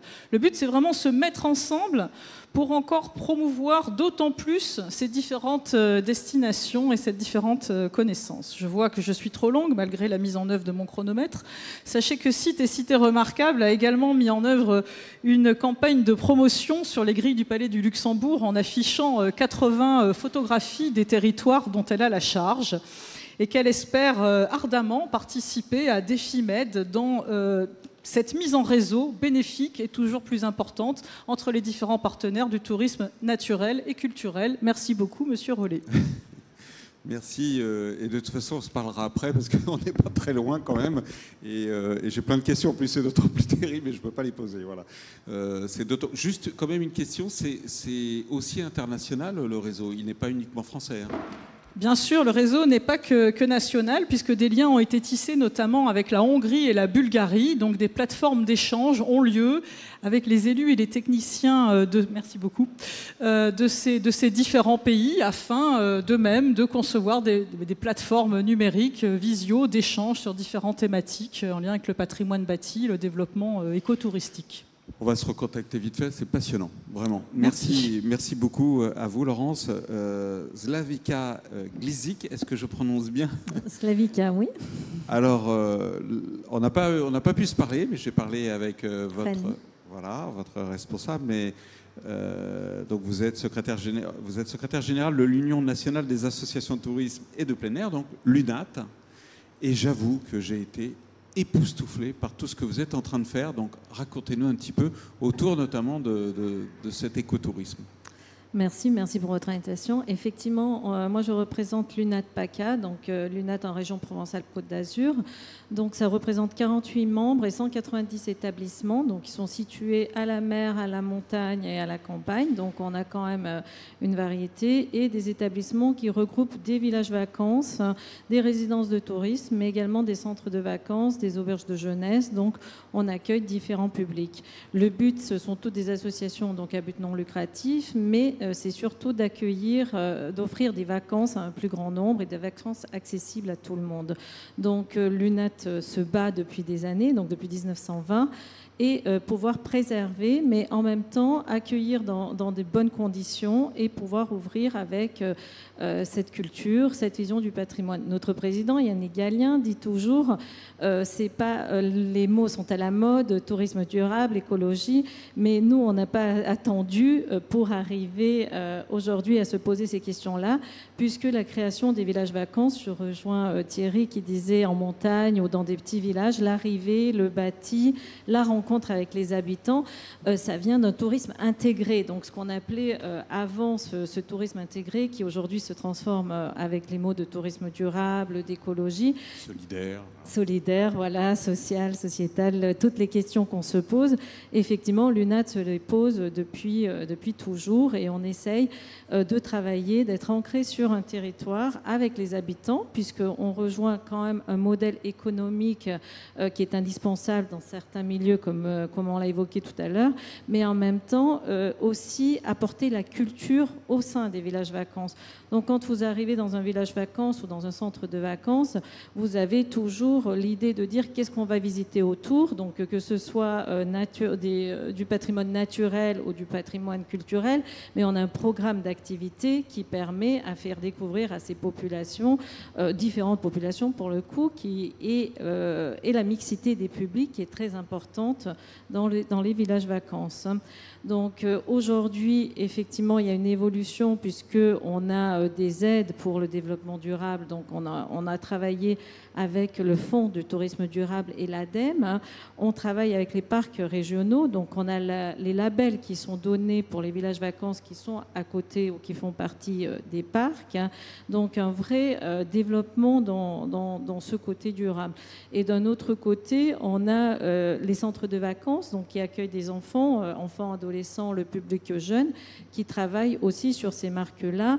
Et dans le Sud, donc avec l'UNAT PACA, on a créé un site qui s'appelle Ma classe dans le Sud, qui est en train d'ouvrir en fait tout ce qui est découverte dans les villages vacances, des classes de mer ou des classes de montagne, des classes nature, avec des partenaires comme l'Observatoire marin, comme les parcs, comme les forêts, et des intervenants qui sont là, qui viennent sur place, et on essaye de ne pas trop utiliser les transports, mais de découvrir avec des intervenants spécialisés des activités qui peuvent se faire tout autour et apporter une réussite.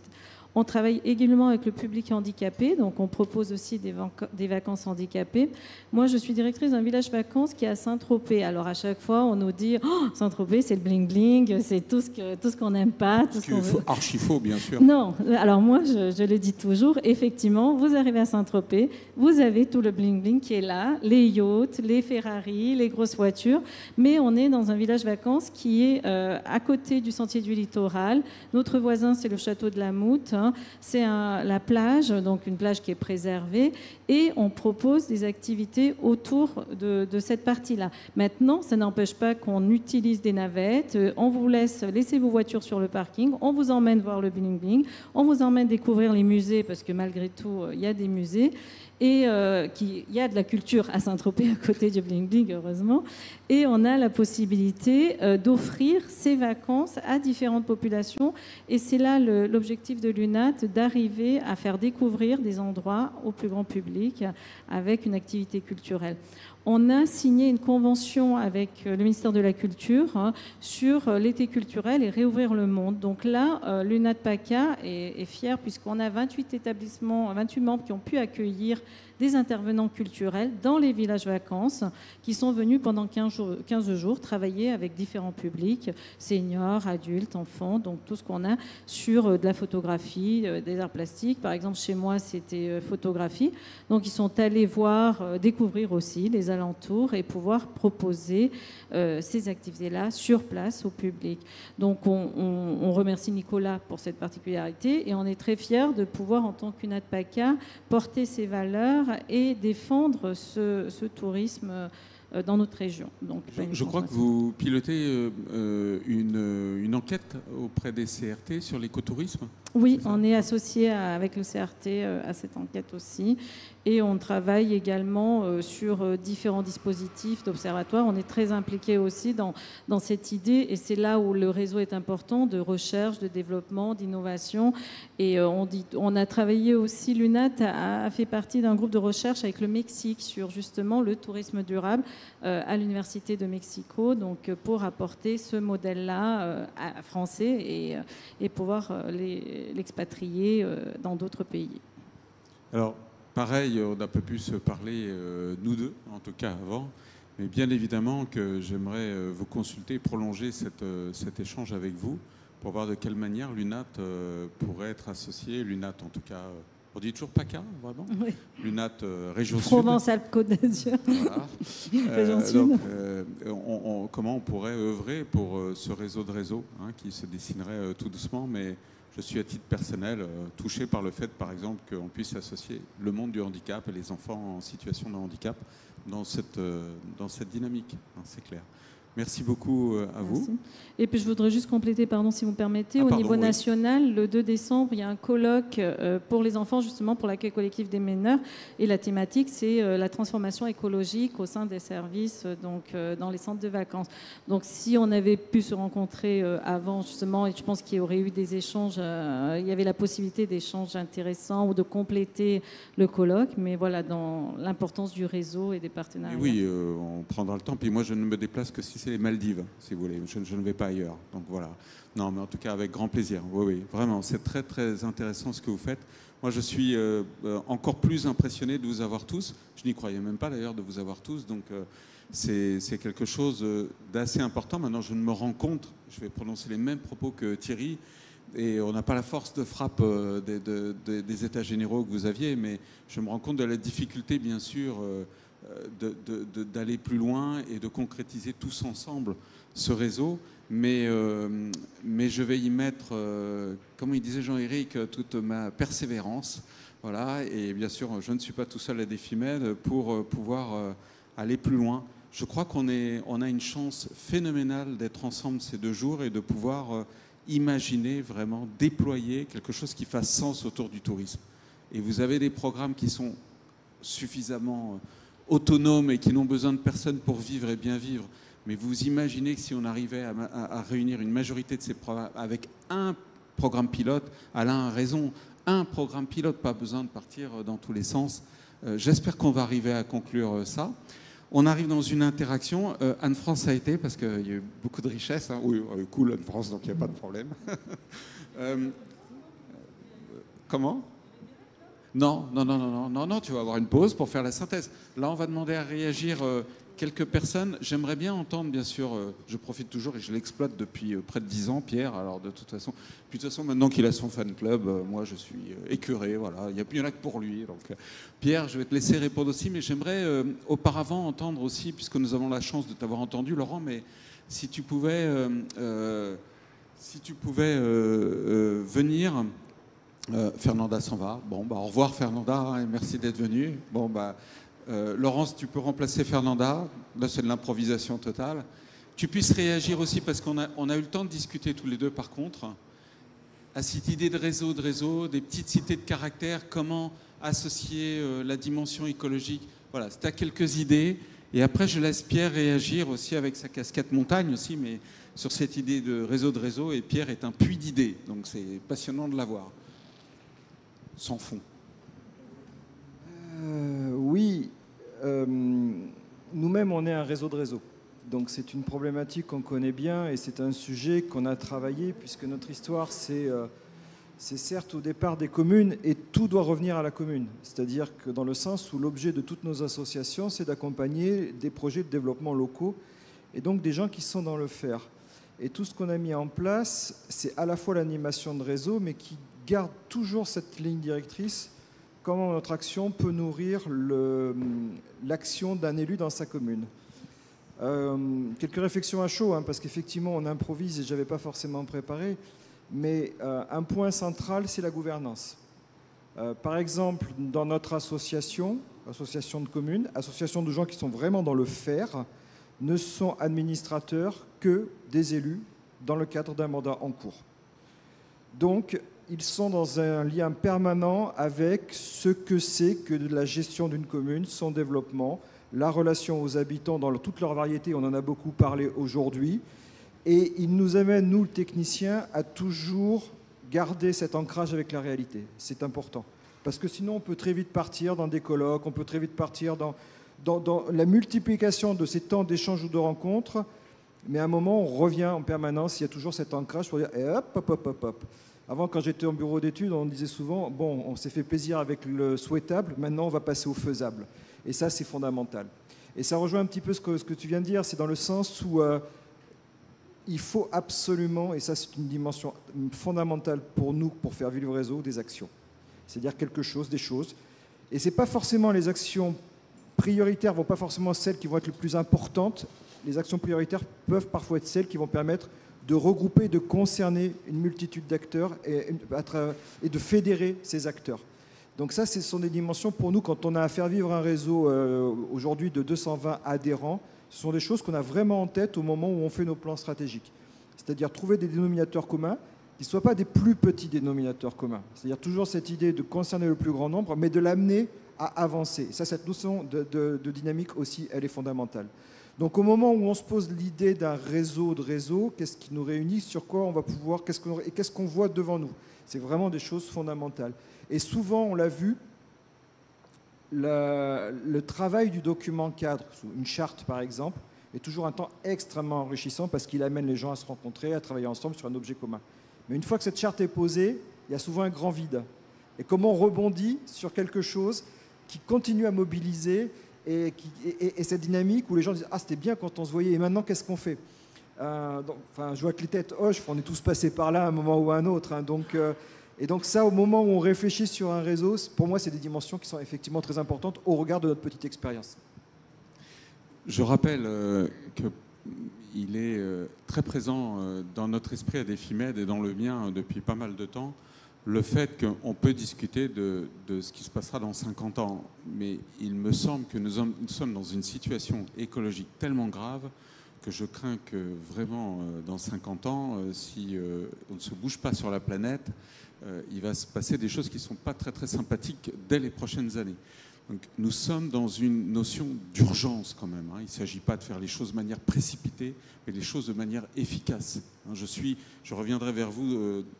Encore une fois, on peut tourner le café et discuter et se faire plaisir et visiter Antibes. Et je suis bien d'accord avec vous. Mais l'idée vraiment est que tous, nous allons et nous sommes déjà impactés par cette question écologique, de cet effondrement écologique.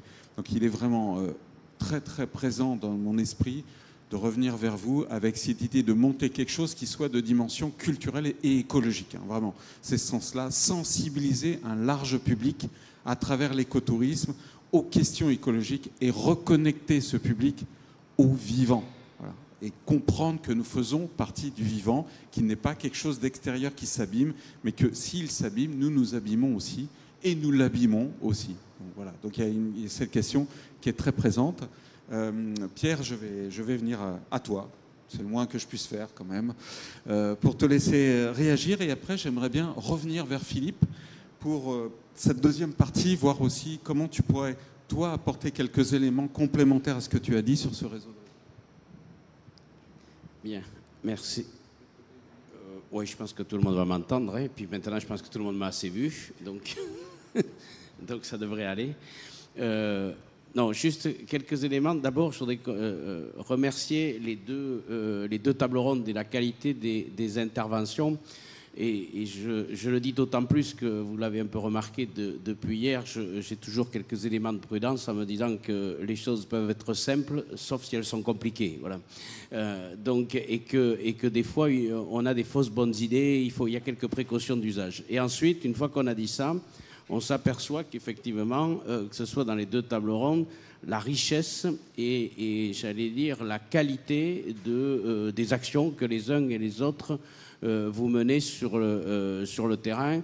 Et on voit bien, et ça c'est une source d'espoir, j'allais dire, extrêmement importante, parce que il y a l'urgence écologique, mais il y a aussi, j'allais dire, un travail de fond qui est fait.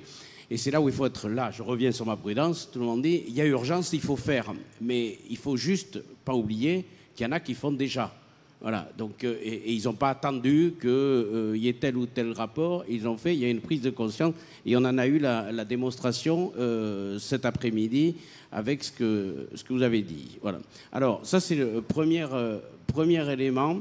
Et je viendrai sur la question du réseau des réseaux. Deuxième élément, on a beaucoup parlé de l'itinérance. Et je crois que l'itinérance, il y a longtemps que je travaille sur cette question-là pour une raison assez simple. Excuse-moi Pierre, je t'interromps, mais je voudrais bien que tu prennes ma place, parce qu'il y a la caméra et il y a les internautes qui te voient. Voilà. Faut pas que je recommence tout depuis le début. Bien, donc on a beaucoup parlé de l'itinérance, et moi j'ai souvent utilisé l'itinérance comme outil de développement pour une raison simple, c'est que quand on travaille dans le tourisme, on rencontre les acteurs, et le tourisme est souvent un sujet qui fâche. Thierry le disait tout à l'heure. Il y a les pro-ski et les anti-ski. Dans les Pyrénées, on a les pro-ours et les anti-ours, enfin, etc. Et la particularité avec le tourisme, c'est que c'est un secteur extrêmement clivant. Et comme par hasard, quand on parle itinérance et randonnée d'une manière générale, les esprits se calment, s'apaisent et discutent. Pourquoi ? Parce qu'il y a un fond historique. Le sentier de randonnée, mais en fait, c'est pour aller à la rencontre de l'autre. On se déplace pour aller à la rencontre de l'autre, on se déplace pour aller chercher de quoi se nourrir, enfin, etc. Il y avait une fonction très utile, il y avait une fonction de lien social. Et j'ai quand même le souvenir d'avoir mis en place des sentiers de randonnée dans des endroits, j'allais dire, où en fait les gens étaient d'accord sur rien, sauf sur ça. Voilà. Donc je crois qu'il y a un enjeu à utiliser l'itinérance, et plus on agrandit l'échelle, quand on va à l'échelle locale, c'est déjà une chose, échelle nationale, puis échelle européenne, et là il me semble qu'on peut encore appuyer un peu plus fort sur la place de l'itinérance comme élément d'ailleurs pour construire l'Europe, et pour montrer qu'on peut faire des choses et que ça peut faire sens, et que on n'est pas obligé de se replier sur soi-même. Voilà. Ensuite, quand on est dans des territoires comme la montagne, à la fois le sentier est ce qui a permis d'aller voir son voisin, sinon c'était impossible, que c'était impossible, mais en contrepartie, dans beaucoup de territoires, et particulièrement quand on devient dans un état de fragilité, on a plutôt tendance à se replier sur soi-même qu'à aller à la rencontre de l'autre. Donc là aussi, je pense que là, il y a un enjeu extrêmement important. Donc, pour ne pas être trop long, le réseau des réseaux, j'allais dire, mais il n'y a même pas besoin de se poser la question. Mais ça a quand même une vertu, c'est qu'il ne faut pas se leurrer, parce qu'on a besoin, d'abord parce qu'on a été formé comme ça, parce que par moment il y a besoin d'aller rechercher des financements, parce qu'il y a besoin par moment d'affirmer son pouvoir, enfin il y a 1000 raisons, etc. On est plutôt dans une logique de compétition. Voilà, donc on ne s'écoute pas, volontairement des fois, on s'ignore parce que ça nous permet de conserver notre pouvoir. Parce que si tout d'un coup je dis que mon voisin il est peut-être aussi bon que moi, voire meilleur, je vais perdre de mon pouvoir. Et dans ce réseau de réseaux, il me semble qu'il y a un enjeu. On voit bien cet après-midi, l'ensemble des présentations n'était pas une présentation dans un esprit de compétition, de dire, bien, je vais présenter, je vais quand même un peu plus impressionné que mon voisin, mais on était dans une vraie perspective d'émulation. Et c'est dans ce champ de l'émulation, à mon avis, qu'il faut trouver la place pour le réseau des réseaux, parce que, on m'a toujours appris ça, et puis du coup je le respecte autant que je peux, on est plus fort à plusieurs que tout seul. Voilà. Et donc ça, c'est véritablement un enjeu. Et si on regarde l'intelligence collective de cet après-midi, si on l'expertisait et si on avait le temps, il y en a des solutions qui ont été évoquées. Il y en a des problèmes qui ont été résolus, rien que cet après-midi, sur la dizaine d'interventions. Donc ça me paraît important. Et sans doute, un des enjeux, c'est la diffusion ensuite. Donc vous avez commencé avec la plateforme sur Défimel. Il me semble qu'il y a à continuer le travail. Aujourd'hui, on a un peu fait connaissance. Il me semble qu'il y a un travail, d'ailleurs, nous, sur l'ensemble des acteurs de la montagne, et on risque de le conduire au niveau de 2TM. On va sans doute organiser quelques séances de travail pour que l'ensemble des associations et des structures qui travaillent sur les champs de la montagne, mais là c'est pareil sur le champ qui nous préoccupe, viennent dire ce qu'il fait, viennent expliquer ce qu'il fait, et que chacun fasse la même chose, et qu'on ait une vraie cartographie de qui fait quoi. Parce que ce qu'on a vu aujourd'hui, à la fois, il se fait plein de choses, mais on a vu aussi à la fois qu'il y a des choses qui auraient pu être sans doute mutualisées, et pour gagner du temps, pour gagner de l'énergie, pour gagner en légitimité, pour gagner de la reconnaissance. Parce qu'à un moment donné, quand je fais quelque chose pour moi, enfin quand je dis moi, ma structure, mais si celle d'à côté l'utilise, ben, tout d'un coup, j'ai une reconnaissance de la qualité de mon travail et ça me donne envie de faire sans doute encore mieux. Je reviens toujours à mon émulation. Donc il me semble qu'il faut bien utiliser la plateforme pour que dans ce réseau des réseaux, il y ait vraiment une cartographie très précise de qui fait quoi et inviter le maximum de structures à venir. Et ensuite, effectivement, peut-être qu'il y a des occasions. Un des applicatifs donc j'ai bien aimé le carrefour des carrefours, ça me paraît intéressant. Et sans doute, il faut que pour initier un réseau, on l'initie par l'action. Et il faut vraisemblablement qu'il y ait encore quelques séances de travail, mais qu'il y ait un projet pilote qui démarre pour montrer comment on peut travailler ensemble et pourquoi faire. Et là, ça ne manque pas, je crois. Je veux dire, il y a un calendrier qui est assez favorable pour mettre en place une action pilote pour lancer ce réseau des réseaux. En tout cas, ça me paraît indispensable et une belle initiative. Merci Pierre, je vais te demander de déplacer aussi. Intervenir après Pierre, c'est déjà une gageure. Donc je vais faire très modestement mon Pierre Torrent avec une petite nuance. Parce que même sur un sentier de randonnée, on est dans des conflits aujourd'hui. Vous l'avez évoqué par rapport aux propriétaires, etc. Mais entre le berger, les patous, le trial, le VTT, celui qui prend la montagne uniquement pour s'amuser, il y a des vrais conflits d'usage. Donc moi, je crois que l'itinérance, c'est un très très beau sujet. Et il faut le prendre en termes de conflit aussi, parce que c'est aussi apprendre à respecter l'autre ou à trouver des solutions. Et aller en montagne, si c'est chacun avec sa voiture, même une heure, on ne règle pas le problème, on revient dans les bouchons en ville. Donc il y a de toute façon des enjeux qui restent des enjeux très importants. Et je pense que c'est un très beau sujet à remettre complètement à plat en disant, bah, là aussi, on regarde les conflits qui peuvent être réglés. Et l'élément fondamental, et ça pour le coup on retrouve les itinéraires culturels, c'est la dimension pédagogique. Et si le sport et la culture peuvent s'associer pour toucher les enfants et toucher un public qui ne serait pas venu, un public scolaire ou enfin un public familial qui ne serait pas venu sur une question de culture mais qui va venir parce que le sport est son entrée, bah, tant mieux. Voilà, c'est ça le pari, hein, de diversifier, de toucher le maximum de gens. On sait aussi tout le discours qu'un sportif peut faire. On l'a vu tout à l'heure avec le kayak, hein, le lien avec la montagne, le lien avec la nature. Vis-à-vis d'un public d'enfants notamment, il y aura un discours qui sera porté par le sportif qui touchera forcément plus qu'un discours d'un expert, etc. Ce qui n'interdit pas ensuite la confrontation des uns et des autres. Donc moi je pense que ça c'est une bonne piste et il faut profiter de la dynamique que vous avez impulsée. Moi je vous ai écouté, hein, j'étais pas loin, j'étais à Grenoble, mais je vous ai écouté à distance. C'était très très motivant et je pense que là il y a une vraie dynamique. Donc là il y a un faisceau, il y a des convergences qui montrent qu'on peut identifier avec cette idée d'itinéraire et de carrefour, avec plusieurs carrefours. Et les carrefours, c'est des lieux où chacun amène ce qu'il a de mieux, ce sur quoi il a travaillé, et qu'il le propose aux autres, et les autres voient comment ils peuvent le reproduire et le modéliser. Et moi, je suis très sensible à ce que disait Pierre aussi. On a été pendant trop longtemps dans une logique de compétition. Et c'est évident que quand on est dans le discours destination France, la première destination, on est dans une logique de concurrence. On pourrait être dans une logique de qualité. Quand on dit la France première destination de tourisme durable, c'est pas forcément la première en nombre. Ça peut être la première par la proposition originale qui est faite.